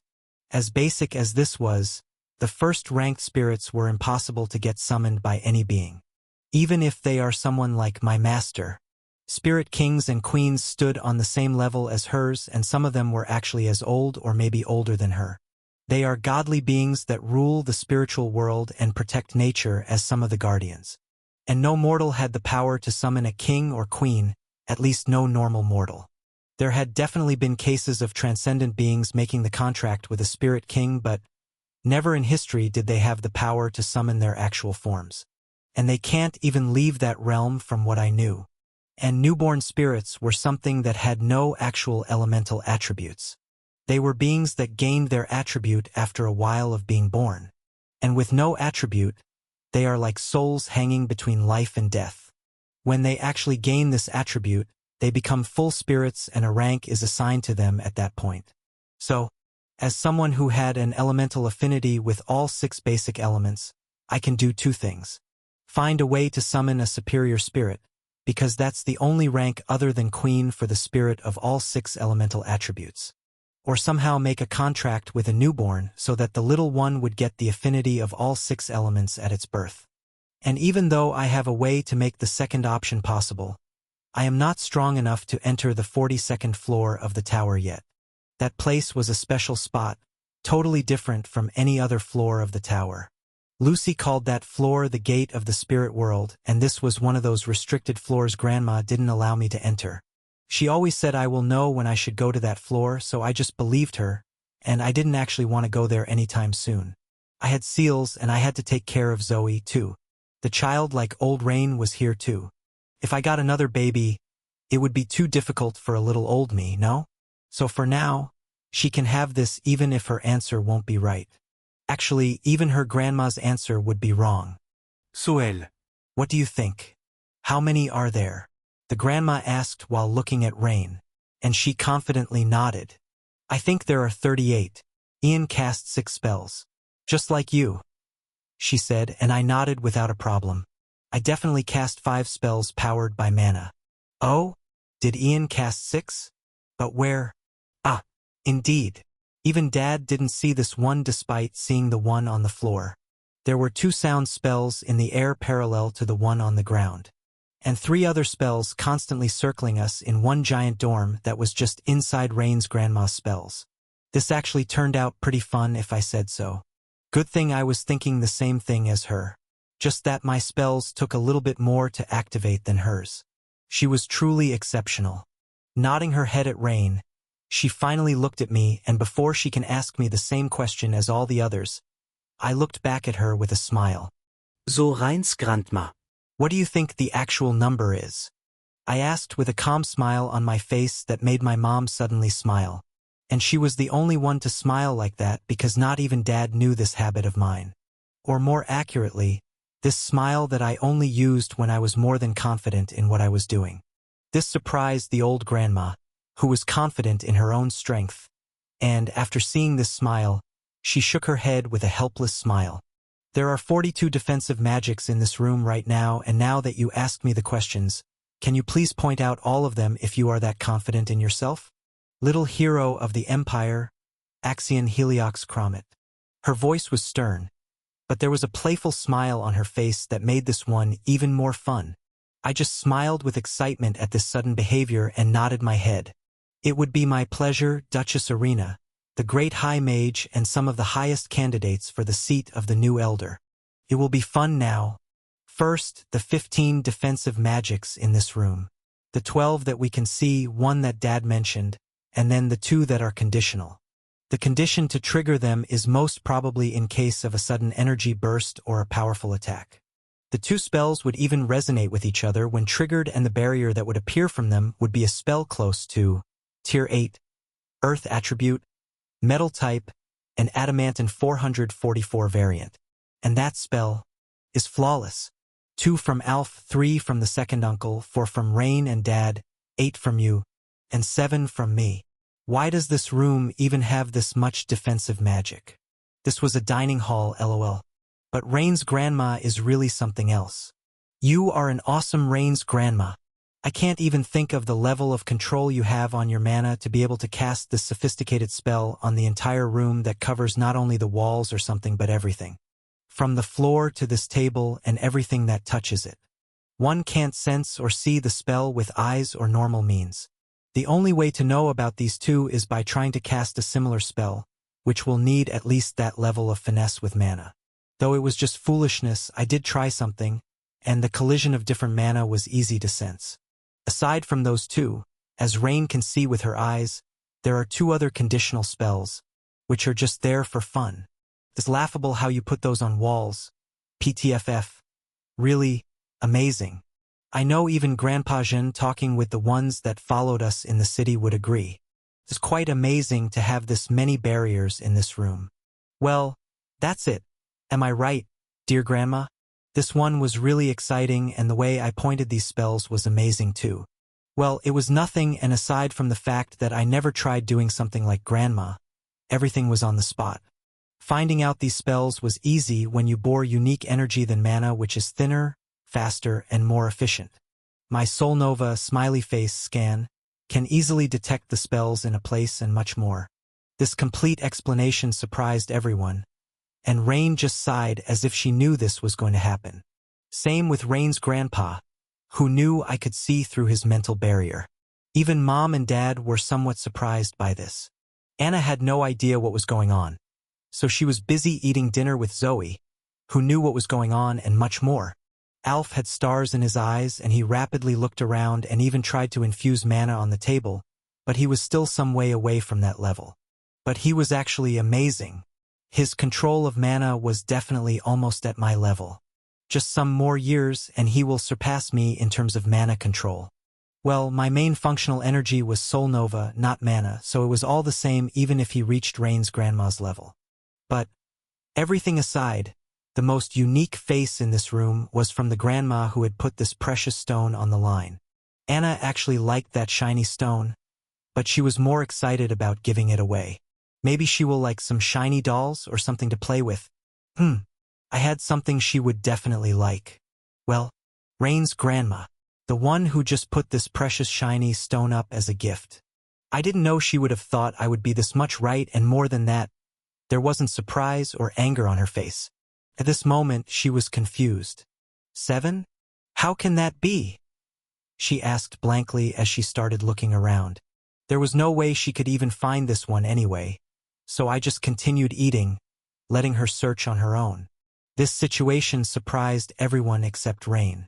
She had seen this type of barrier back at the communication center, but this one was more than that one.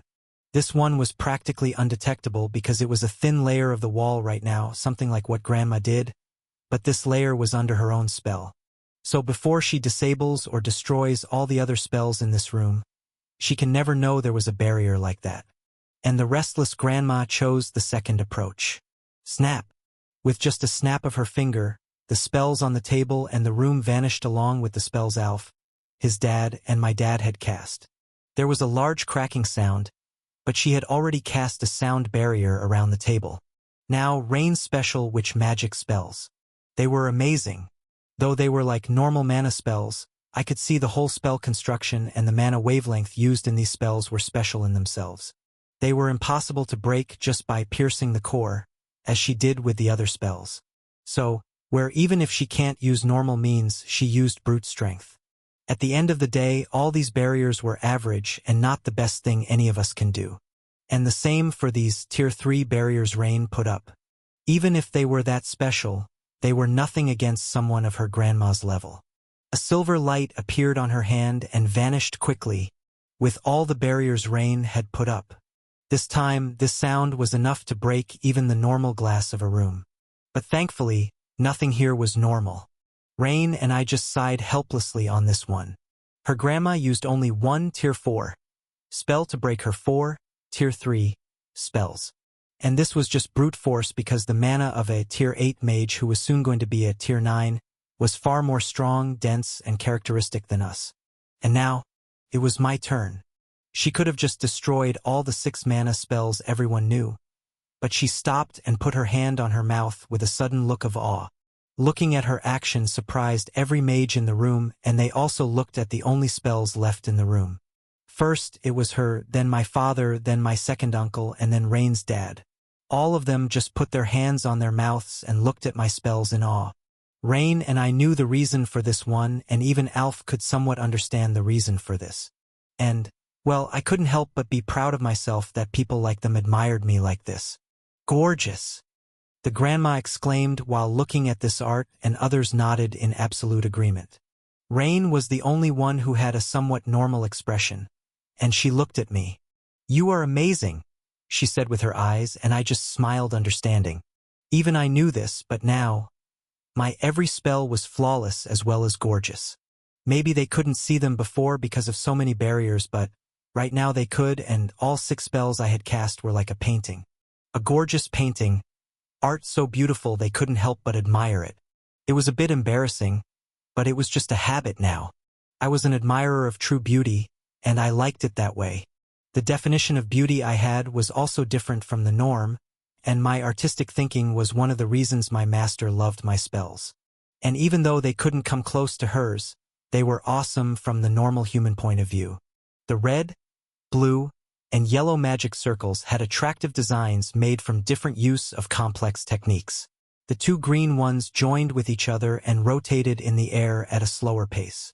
And the brown one on the ground was the smallest of all, as well as most geometrical.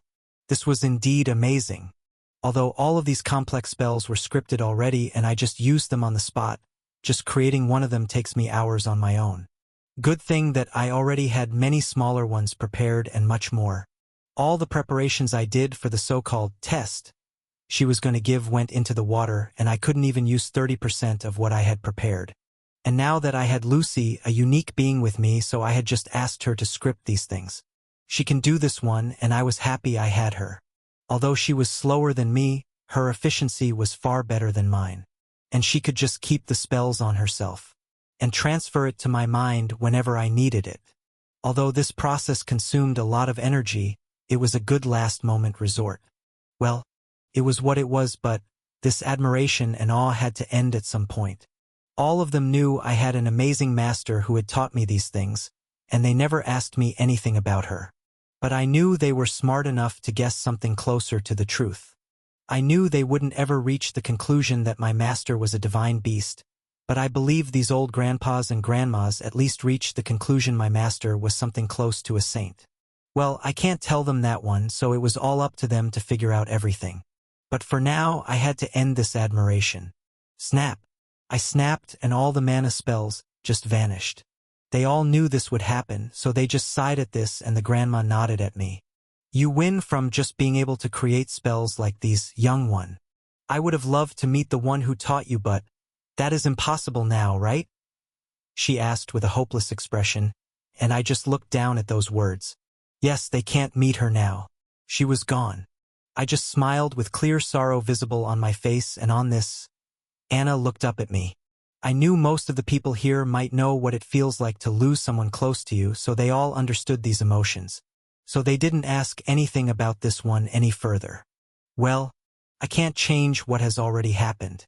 So, let's be in the present where I have everyone with me. Taking a deep breath, I just nodded, and the sudden silence vanished with my voice. Okay, so that is it. Now, Grandma, there is another barrier. Amazing, right? I asked with a bright expression, and the confusion returned to her sad face. Where? She asked with genuine curiosity, not finding anything even after searching with mana. She looked wide and deep, but nothing caught her attention in this normal room. And when she didn't find anything, she just threw the fork she was holding at one of the walls. Impatient grandmother. And though the way she threw it was so gentle and normal, the moment it left her hand, the speed increased many folds, and when it collided with the walls like some super-fast projectile, it bounced and just fell down without any energy left. and the way it absorbed all the power of the fork surprised everyone once again. Wow, but this isn't manna.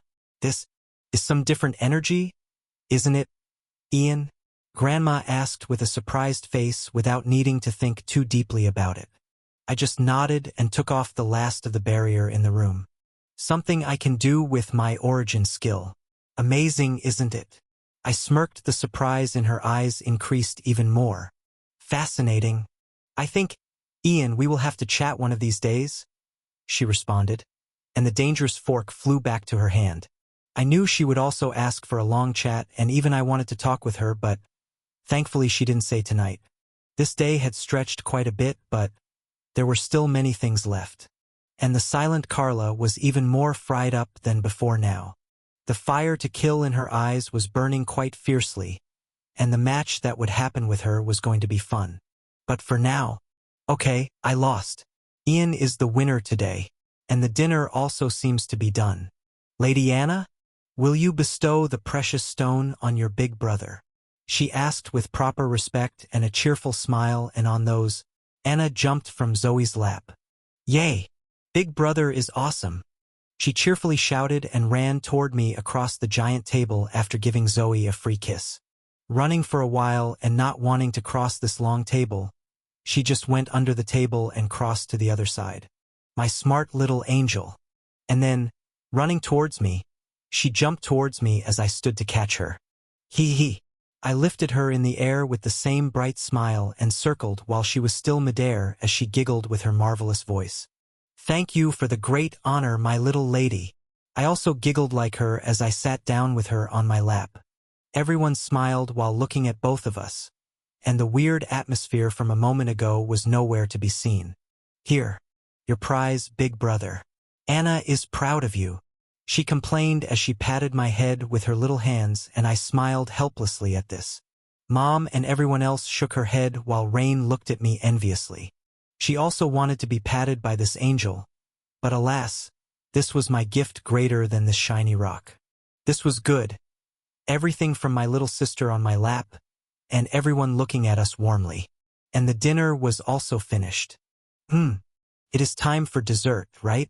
How about I make something? I asked. And as soon as those sudden words came out of my mouth, the greatest reaction at this dinner table exploded at once. Dessert! Mom shouted from beside me with stars in her eyes. Wowie! Dessert! Anna shouted from my lap with her hands high in the sky, and a similar reaction from everyone else throughout the room. Everyone had anticipation-filled gazes, and Alf, Dad, and my second aunt had shining eyes like Anna and my grandmother. Why was my grandmother so surprised all of a sudden? She had her old grandma's appearance all this time, but now she was like this all of a sudden. Did she like the things I made that much? I knew she liked cooking like my dad. She and Dad got so well because they both admired each other's cooking, but to suddenly be this excited was quite something. Even Rain, she had anticipation in those beautiful eyes. Don't even think about that, I angrily answered to her gaze that asked if she could have that special ice cream again. And I was damn serious. And my stern answer and her sudden disappointment caught everyone's, or at least every adult's attention in this room. And I just shook my head at their sudden smirks and just sighed deeply. Will Big Brother make ice cream? Anna asked with an anticipation-filled gaze, and her eagerness made me smile even more. Does my little Anna like ice cream? I asked with a warm smile, and she blasted with happiness. Yes, Anna likes ice cream a lot. Daddy said you were the one who taught him, right? I want to eat the ice cream that Big Brother would make. And I love chocolate. This was one of the most cheerful and adorable and cute voices, and it was just nice. I love chocolate too. How wonderful. I cheerfully answered this little sister and kissed her head, and she nodded her head with giggles. Again, everyone just smiled warmly while looking at us, but there was something else I wanted to do today. So what about everyone else? I know Mom loves wine, Alf strawberry, second aunt red chili, Dad likes mango, Carla likes orange, and the first aunt likes all the tea flavors. My dear first uncle likes milk. Grandpa likes the rich butterscotch, and grandmother likes saffron, quite a nice one. My second uncle likes carrot-flavored ice cream, which definitely is unique. And my ahem. Rain likes chocolate with roasted almonds. What about everyone else? I asked, but that last line I messed up earned me even more smirks and pleased grins than there had been. This was definitely one on my part, and I was just going with the flow on that one. Well, she was just my friend. For now. Things would need time to go further than that. And now that none of us gave any reaction to any of their provocation, they understood both of us had decided on what we were going to do. And they had relieved and proud eyes while looking at us. In their eyes, this was truly what adults would do. And Rain's grandma can't contain her smile on this one. Oh, that's all right, everyone. Our 2 grown-up children won't need us on that.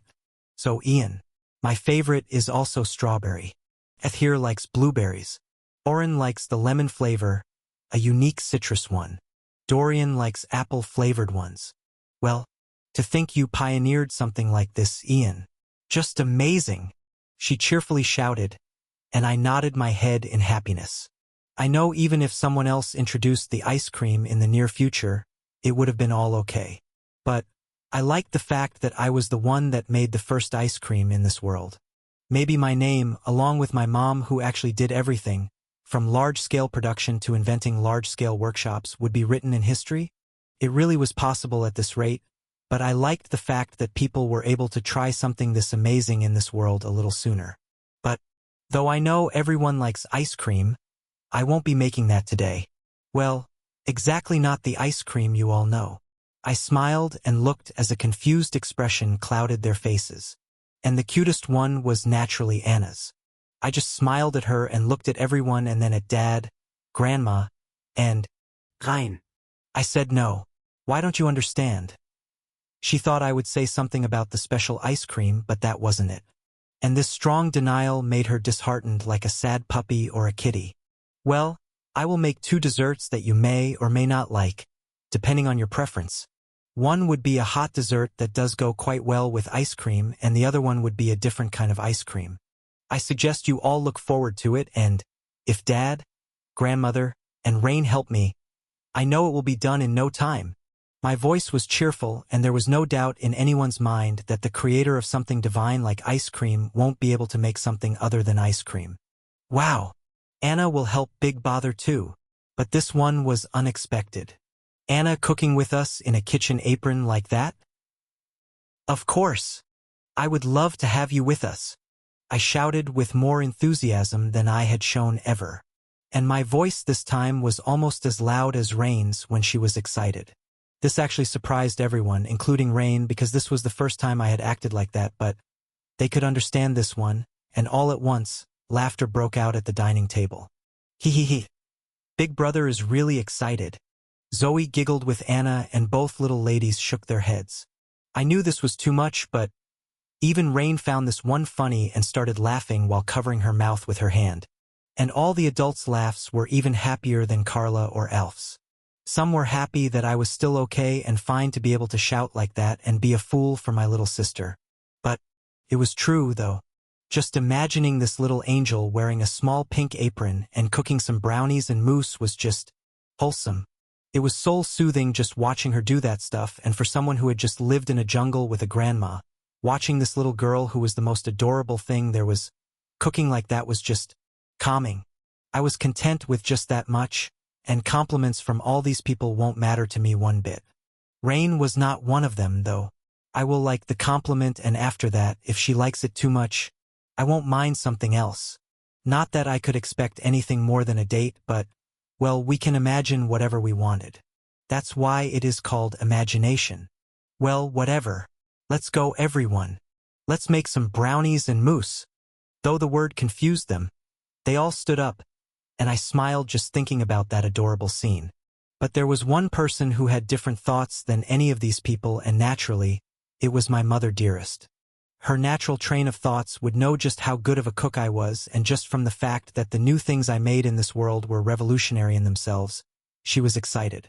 And as my name was already a brand, they needed new menu items to keep the momentum going. And I could never blame her for thinking things like that on the day I was finally here, but she sure was excited to try this new thing. Well, she was gonna love this, and as I know her licking to softer things with stranger taste, Perfect wine and chocolate-flavored mousse was just the thing she would like. I never tried making mousse in the past because I had no actual need or proper cooking knowledge and I was inexperienced back then. This was just one of the many things I never even mentioned to them, but today, they were going to taste the fine texture of ice cream that's more refined and carries far more taste than the normal ones. It would be fun. For me and for all these helpers I had with me. Cooking was a fun thing and the smiles and praises one received after making something with all their hearts were just priceless. And that was the reason. All four of us actually loved cooking for others. In the kitchen by the dining room, I stood before the most lovable being in the world. Long hair like the night sky, gem like red eyes shining in the yellow lights of the kitchen. Wearing a small pink kitchen apron in her gorgeous black dress, she stood on a small table in the kitchen, smiling at me like my reaction was funny. "Big brother, you are funny." She giggled in the most beautiful voice and I could help but thank nature for letting me see such miracles. And miraculously, this was just the first time I was seeing her like this. My eyes were shining in admiration, and I covered my mouth with both of my hands to cover the funny smile filled with awe. "But, sweetie, you look so adorable. We can't help it," Rain said with the same feeling and expression as me. Dad and grandmother can't help their smile while seeing the three of us, and Anna didn't mind this one at all. Big sister and big brother are cute too, but Anna wants to make the dessert first. "Everyone is waiting for us," she shouted and jumped from her small table, which made her almost as tall as Zoe. This little one, just how smart was she? Taking a long breath and claiming my heart that was beating faster than ever once again from her cuteness, I looked at everyone. "So, we will be making a cake-like thing that's eaten when it is still hot called brownie. And something just like ice cream, but it would be more like ice cream foam called mousse. These two were some of the most famous sweets in my past life and I enjoyed them just like ice cream. Well, there were things like them already in this world, so I didn't actually think much about making them, but now that we had this special occasion, it was the most perfect thing to try. Everyone was looking forward to it, and even now, they were watching us through surveillance devices in the kitchen. It was like a live cooking show or something for them, but, well, I do what I had to do. Grandmother was the best cook in my home, and her classic food was famous throughout the empire. Though her recipes were not easy to make and a select few could actually do them properly. She loved just how simple things I had come up with that everyone can eat at any time they wanted. There had been many changes in the empire these past 5 years, and I knew many of them because of Mom and the new kind of food introduced to the world.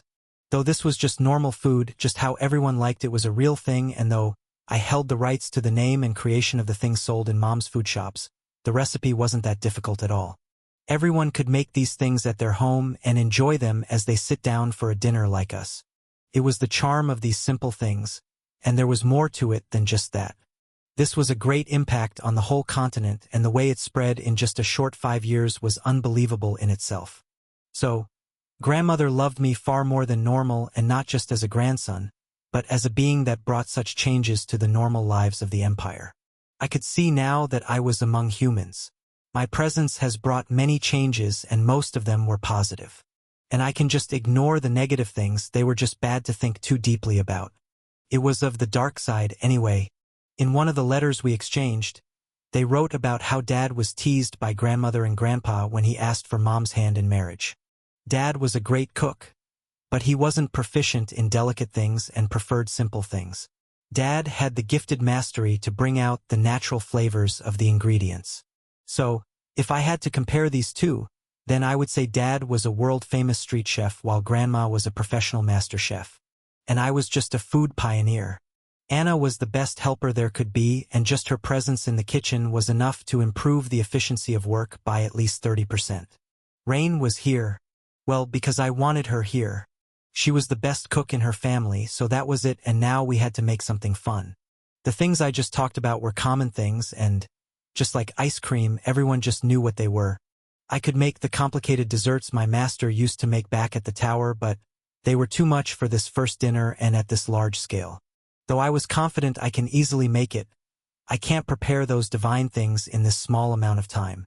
The reason Rain was here was also because I was going to need high attribute water magic, and she just happens to have it.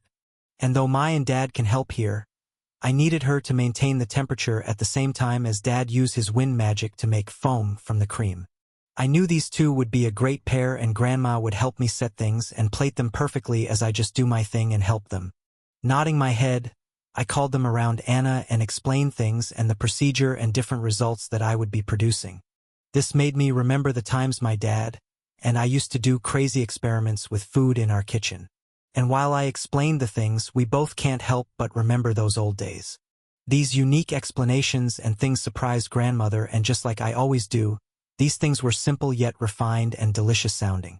And although Rain was just delighted by hearing the descriptions, Anna had a watery mouth and blank eyes that just fantasized about the flavors and textures I was explaining so vividly. Goo! I now regained all the energy I lost while seeing Rain's grandpa's screen. I was happy with these reactions too, and we didn't waste much time starting the preparation. This kitchen was big, far bigger than the one Dad and I had back in the day, but nothing could come close to the one we had in our home at the tower. But it was big, had all the ingredients we needed, and even some good and simple artifacts that I didn't know why the other three found difficult to use on some occasions. Well, I had used things that looked alien if anything in the tower, so these things were nothing. It was easy from the start. Grandma and I were making the frostings, decorations, and bases. We had to make different flavored brownies and mousse with different bases and layers at that. And as I always said, cooking, I loved it. Grandma was flawless in anything she did, and although she wasn't a mage, the blessing she received naturally made her more than a normal human being. Well, different from Anna, her blessing was focused on offensive attacks that directly used the power of the god that bestowed it, and it was dangerous. So that was her, and then my dad, as usual wearing the pink apron same as Anna, enjoyed mixing and heating things. The reason we were confident in making things quickly was because of all the magic and artifacts we had. Things were easier than ever while using them, and it didn't even take 10 minutes for us to finish the preparations and move on to the major procedure. And now, this was something they can't see. Things until now had surprised them greatly, but now only we, the ones to make these things, could know about how these things were going to turn out to be. Smiley face, high invisibility dome. A pure white light escaped from my hands, and a translucent white barrier covered the entire kitchen. This one didn't surprise others one bit, aside from Anna liking this shiny light.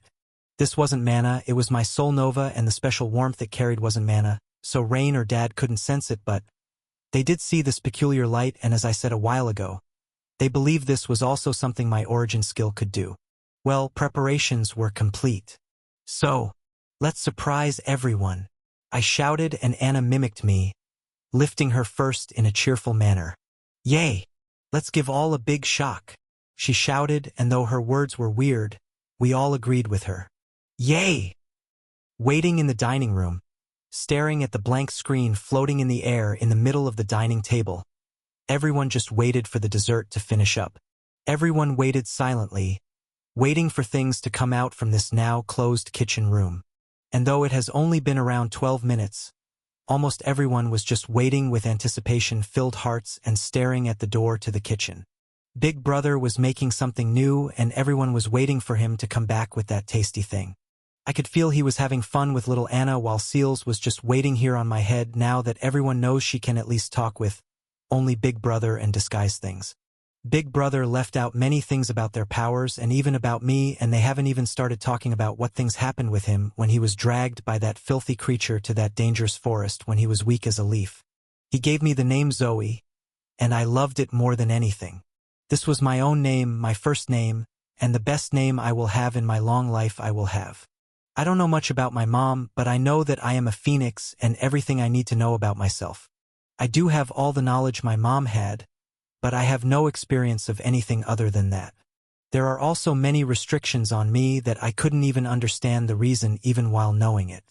I know something about my mom, and from the knowledge I had, and the hidden things in those deep words, I at least knew Mom didn't have a good time in all this time. And because she didn't have a name of her own, I was even more glad to have a name of my own like this.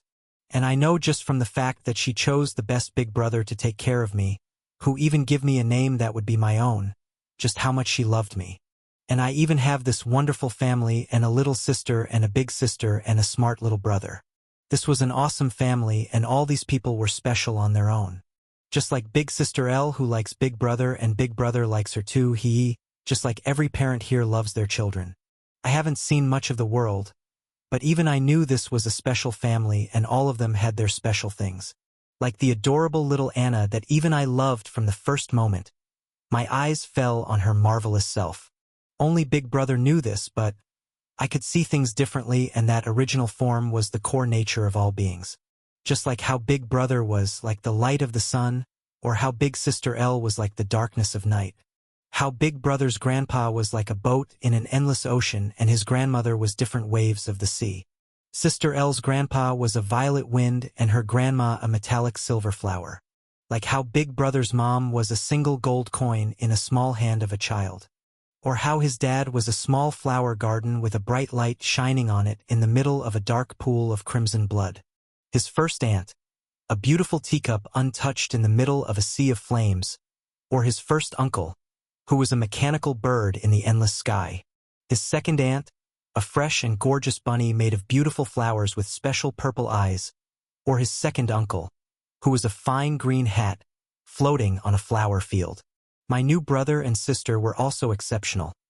Where Carla was a half-forged sword in a giant smithy filled with countless blades, and Brother Alf was a forever unfinished beautiful book filled with words of magic. I could see many things, and this was just the gist of it.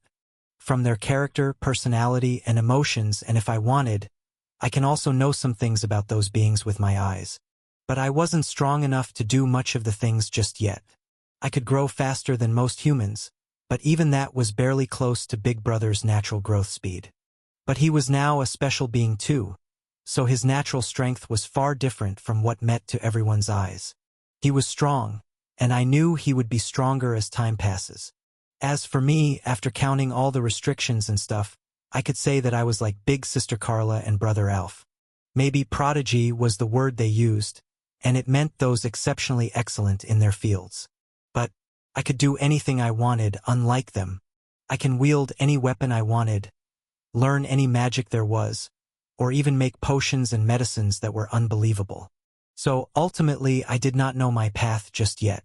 But Big Brother told me not to worry about stuff like that, so I will heed his words and just do what I want. And right now, I wanted to wait for Big Brother to finish this new thingy he was making. Back when we were at the first home, he prized Mom's cooking so much that I could never even understand what he meant by those high words. But after eating some things made by a mom that he cherished, I understood. I understood just how marvelous she was, and just how great that level of mastery was to make something so normal taste so divine. But his cooking was special too. Everyone was restlessly waiting on the tip of their toes, but thankfully we didn't have to wait longer. The door opened and the four of them walked in with trolleys with a white cloth covering the things inside the closed plates. And as soon as that door opened, a warm aroma blasted out of the room, suddenly making all of us hungry. Wow! Many gasps filled the room just from this unique hot but sweet aroma, which was heavier than the ice cream we all knew about. This was closer to the chocolatey bread served on the dinner table a while ago, but this one didn't come close to that. It was rich, and we can feel the different flavors in these sweet scents. Big Brother's mom, well, maybe now also my mom's eyes shined unlike anyone. Was this her greed? Can I actually call this greed when I could feel she had no actual interest in the thing called money? I don't actually think she cared much about what these new things Big Brother made or the things that one might think made her so popular. From what I could see, feel, and understand with my lacking understanding of this world, I knew the one who loved Big Brother the most in this room was her. And Seals and I were the ones who loved him as much as her. She was a mom who cared about his child, but now even she understood that the child that she took so much care of, the same amazing child that saved her once, was now a big boy. Big Brother was now grown up, and she didn't have much time with him. I could understand her emotions, and I knew the cute little Anna wearing that small pink apron also felt her mama's emotions. She was a very smart child, and she really was an understanding one. As a mother, Ian's mom was perfect, but everyone had their flaws, and those flaws would fix with time too. I didn't know much about humans, but I understood emotions as well as little Anna. So I knew everyone had watery mouths and bubbling expectations from the new things brother had made. "Will it be that good, big brother?" I asked through our bond, and he smiled at me from the front. "I believe you will like it, little sister." He was excited, and I knew it meant these things would be really amazing. And the way Anna was just gulping saliva with hunger-filled eyes like that, I knew this was going to be colorfully delicious. The aroma was good. The atmosphere was calm. We were excited, and I was serving the dishes to everyone, which were covered with a special bowl that one can't see through. Well, no one actually need to see through, but things were definitely getting exciting. Though there were just some normal things, they had the anticipation like the little children eagerly waiting for the ice cream after dinner. This was funny, and the expression on the faces of these adults that were just teasing us some moment ago was even more fun than I can think. This was good, and the serving was done. So, everyone, if there is something to your disliking, please feel free to criticize this little child.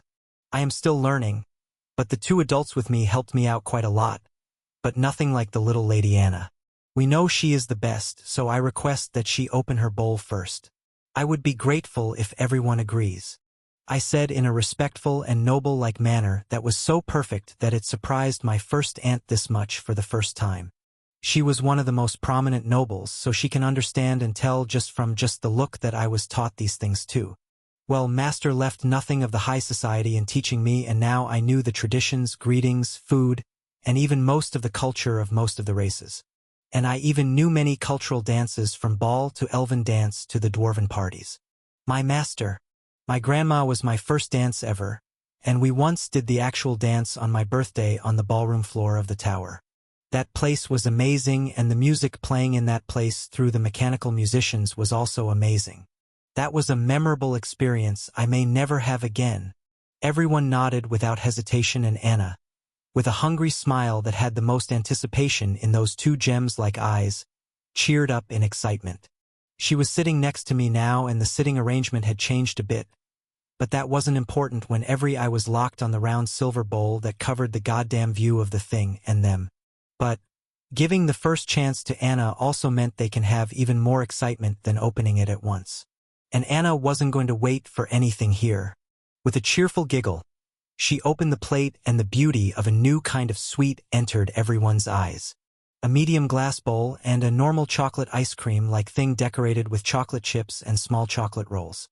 But everyone can see that this thing that just looked like normal ice cream was a bit different, that it, unlike the thick and creamy ice cream, this one was a thin, almost frozen foam, and the way we decorated it enhanced all of its entirety. But that wasn't all. Just beside that one, a small 3-layered cake-like thing lay, attracting all the eyes to it from the ice cream. First almost dark, then a brown layer, and then on top of that, a chocolatey hard layer with chocolate syrup covering it. There were also decorations made from pure chocolate, and as Anna looked at this chocolate-only dessert that grandmother and I prepared without her seeing, her eyes started shooting stars at it. The highest level of excitement, and now, she can't even wait to properly look at the thing. So she just picked up her spoon and dug it into this warm and chocolatey cake. Although the top layer of this brown looked hard, when she just so slightly touched it with that special spoon, it cut it like a hot knife cutting butter. Her small hands were shaking a bit, but she knew just how to control her overwhelming emotions. Too. She was calm, like me when I had my heart working. Maybe this was the effect of her understanding? Well, she was calm for a young girl seeing something so delicious looking, and those special decorations grandmother made even enchanted the adults like first uncle and second aunt and Rain's mom. Anna, being in her own world, didn't focus on all these surrounding things and took her first bite of the warm cake-like thing. And, BIW brute her. The ish! She shouted while her mouth was still full of the cake, and I danced internally on this cute scene. This little squirrel was just adorable, and I can't help but praise her cuteness. Patting her small head, I looked at everyone else and nodded my head. They were just dying at this point to just open their own plates and take a look as well as a bite, and on my signal, all of them did just that in the unison. The 3-layered brownies had a normal cake or cheesecake or soft cake as their base. The middle layer was the flavor zone, where mostly lay raw or processed fruits or their favorite flavor, and the last one, was just the taste setters, like caramel, fudge, cherry, or something just like that. And the way grandmother and I plated this whole thing, it all looked impeccable. Everyone gasped in delight at their very first bite, but I didn't know why everyone started with the warm brownies instead of the chill mousse. Well, they will understand soon when they take their first try. I started with my own chocolate mousse, and the way this normal spoon just slid through the soft-looking dessert was nostalgic. I had made this with Grandma back in the tower, but after seeing me make these just once, when she gave it her try, she completely evolved these things. I still didn't know what her thinking when looking at a food item was like, but I was at least damn sure it was marvelous. Well, that was just useless stuff for this moment, so I just went ahead and took my first spoon and just continued like normal. This wasn't my first time eating this in any way, so I wasn't as delighted as the rest of the fam, but it sure was different from when I ate with only Grandma and Seals. Well, going on that road was also a no for now, so I looked around and my eyes found Rain's. "Are you a sorcerer?" she asked with her mind, and this out-of-the-blue question caught me off guard. "I don't think so, so no." "Why?" I asked with genuine eyes that made her smile. Well, sorcerers were beings who borrowed powers from different realms to summon an exceptional spell, but that stuff didn't correspond with her flirtatious gaze. Looking at me with strange eyes, she smiled while taking another spoon of her brownies with roasted almonds that I salted perfectly and the chocolate. This is not cooking, Ian. This is sorcery. Even though I was there helping you, to think we made something like this. And you made this one yourself for me, right? Little bastard. I chuckled at that wording of her and shook my head with an obvious smile. Now I didn't even think how I understood those words without any telepathy or words. And I knew she will understand mine too. What bastard? That is no sorcery, and I didn't do it especially for you or anything, or did I? Well, we won't know now. Just enjoy this one, and let's have dinner alone if fate allows it. I will make something you will fall in love with, just like. I stopped without finishing that one and just gave her an unknown smile.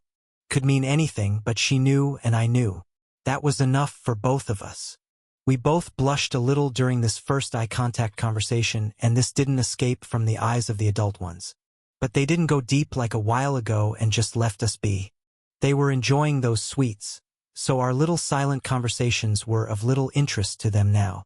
But there was one thing that the older ones did after watching me eat this mousse rather than the brownie first, and so they dug their spoons in this frozen dessert. And as I knew it would, the smoother, foam-like texture and the rich flavor did not fail to surpass their expectations. Wow, Ian! Grandpa exclaimed with a delighted expression, and Grandma smiled at this genuine reaction. She and I knew not much could surprise this grandfather of mine, and the awesome brownies were some of them. But, well, it was meant to be that way. He was delighted, and the same went for Rain's grandparents. And she even shook her head in surprise at this reaction. Carla and Alf liked both of those things, and I knew Alf would be delighted by that strawberry mousse. Everything was fine, and everyone was just happy to see others happy aside from one person being on fire, while everyone was talking among themselves. "Well, this is delicious and all, but didn't you take long on this one?" Carla asked in a sudden angry and excited voice while eating the whole brown in one go. Well, she was definitely right, and I knew she was going to bring this up sooner or later, but now that everyone was almost finished and happy with this small treat, we knew it was time. "Of course, sister dearest. Let's go whenever you say. But before that, would you like some more?" I asked with a playful smile that calmed her fire instantly. And surprised by this sudden question, she had no answer but to just nod her head in yes. "You bastard," Rain said while laughing at this sudden scene, and the elders couldn't help but laugh. Well, I had the talent to calm the hotheads of this family. Well, she is a tough opponent for sure. I will have to take it seriously, as always. And there was Alf too, but that young boy was busy eating those sweets at the moment. And this night was still a long way from the ending.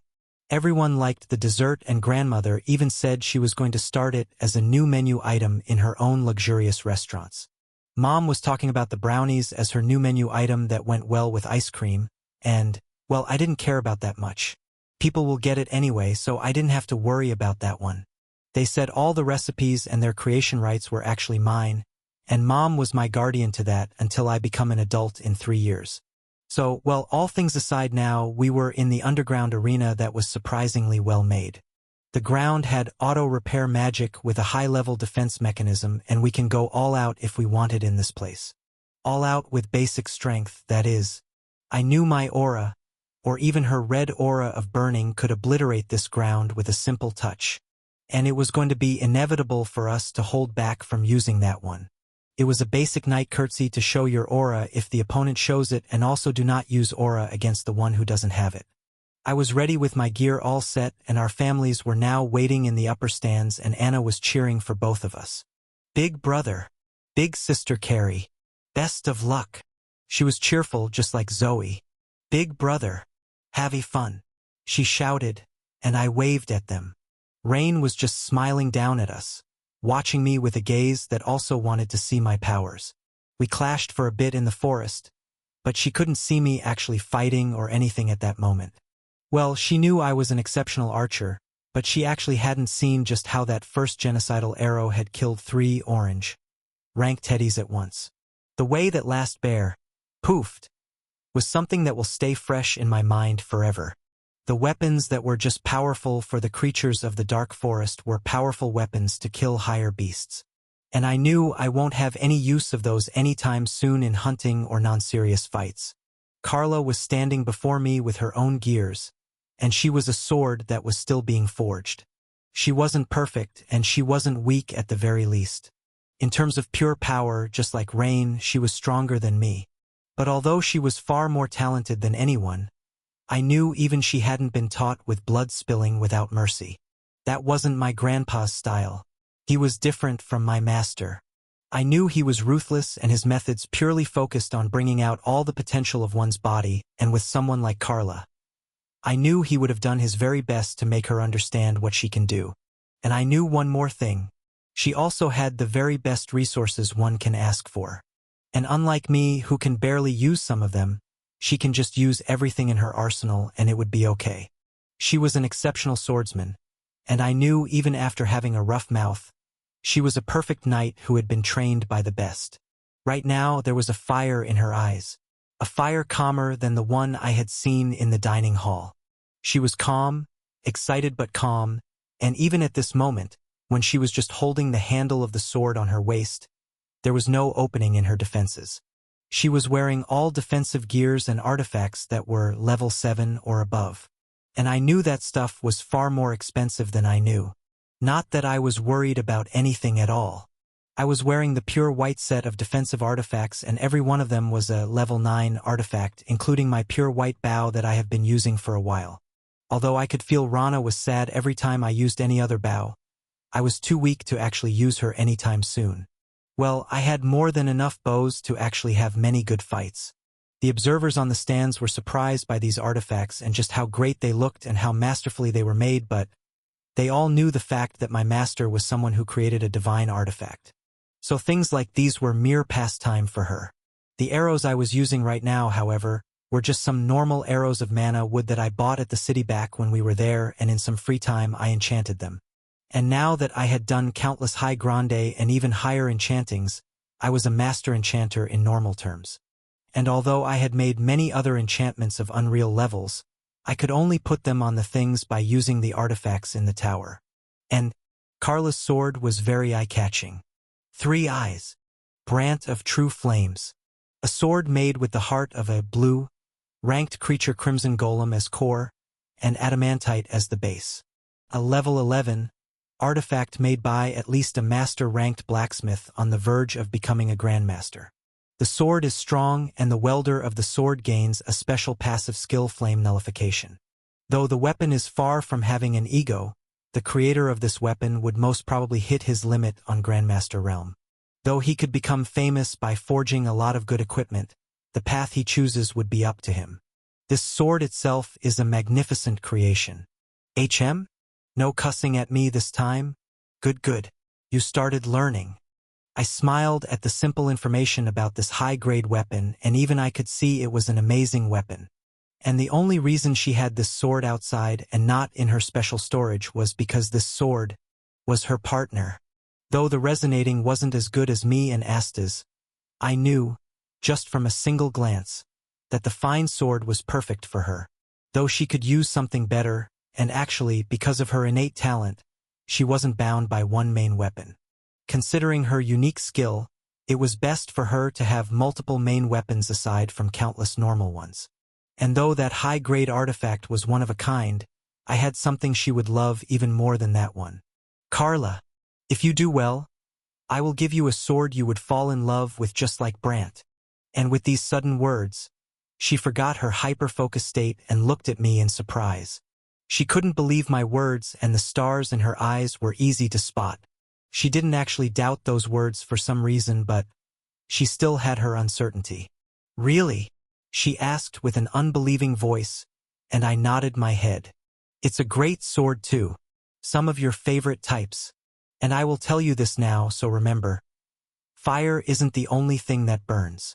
These words were something my master would smile after hearing, and Zoe knew what this meant, so she was smiling right now. And surprisingly, the older ones started laughing at these words. He has learned everything, it seems. What is left for us now? I could hear Grandpa through Seals, who was with Anna, playing and secretly talking like a big sister.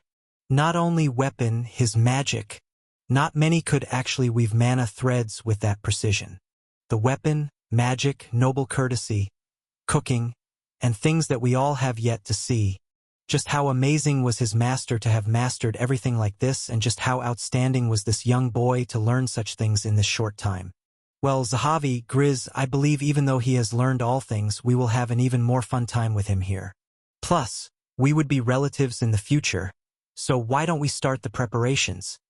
Rain's grandmother was starting to spout nonsense again after saying some good things, so Rain jumped between them and covered her mouth with both her hands, surprising others. Grandma, this is enough. I'm here and he is hearing. If you all so much want to spout this kind of nonsense, why don't you take a room? The other three, our parents and even Zoe and Anna, laughed at this behavior, and I can't help but laugh myself on the ground. Carla was in her own fantasy of the new weapon, a great sword, and her mind was also thinking about just what words I had said. Fire isn't the only thing that burns. Something so simple you would understand in a heartbeat. At the same time, it would take a long, long time to understand just what these useless, out-of-the-blue strange words meant.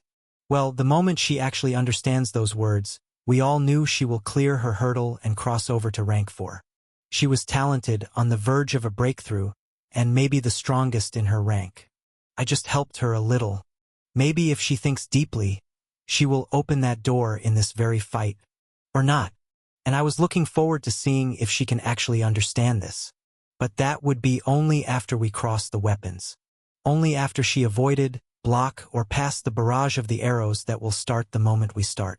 She was a close combat master. There was no way I was going to wait for her and let her do the first attack. I was an archer, and although I had mastered close combat and even a special form of a sword, I was still a magic archer. This is going to be fun, actually. My first spar with someone other than my master. This was going to be fun. Hee. And Ian, the battle junkie Ian. Good luck, master.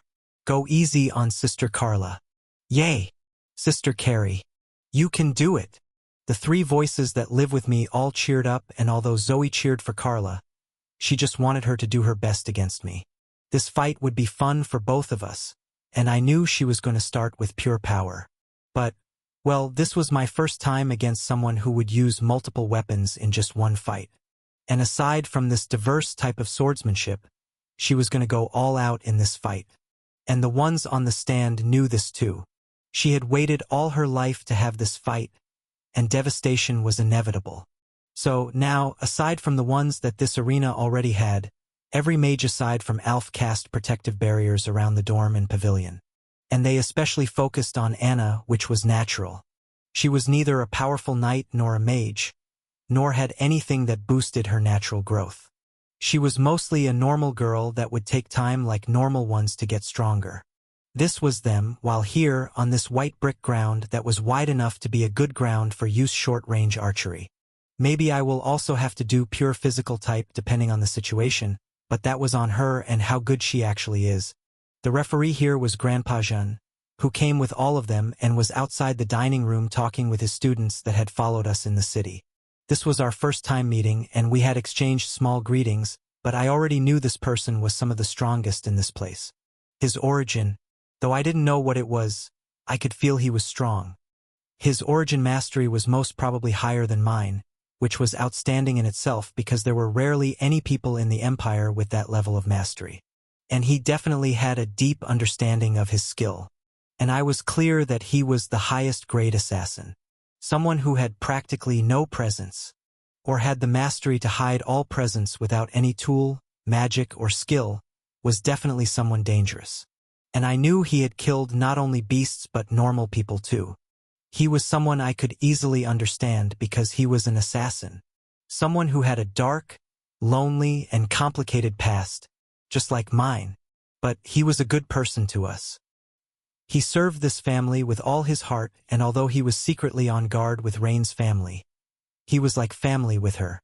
Well, I didn't know the reason yet, but I told him that we will talk some other day. Today was already booked. And he smiled warmly at those words and understood everything just from the looks Rain and I exchanged, just like the ones on the stands. Well, he was the referee right now, and his students that were shocked beyond belief to meet someone like me, or specifically me, were now watching this fight from the stands on the other side. And they weren't the only ones. There were some more people who our families trusted. The assassins, all of them, and their women captain had stars in their eyes, and I could feel they considered themselves lucky to witness this fight for some reason. Well, this was nothing much, and there was no need to pay attention to anything now that the time was upon us. I was ready. She was finally back to her hyper-focused state that was ready to start the fight and maybe go all out. "Are you two ready?" the referee asked with a serious tone, and I got into position. Holding my bow in one hand and the other hand empty, I readied myself and entered fight mode. This would be my first fight, and there was no way I could go all out, even if I wanted. And there was no need to even use that much power. My goal here was to give my all to help her move forward from the hurdle that blocked her endless potential. And I knew one thing above all else. This was going to be fun. So, she nodded with a calm but excited smile on her face, and I nodded back with a calm heart and senses sharpened to the required heights. "Let's go."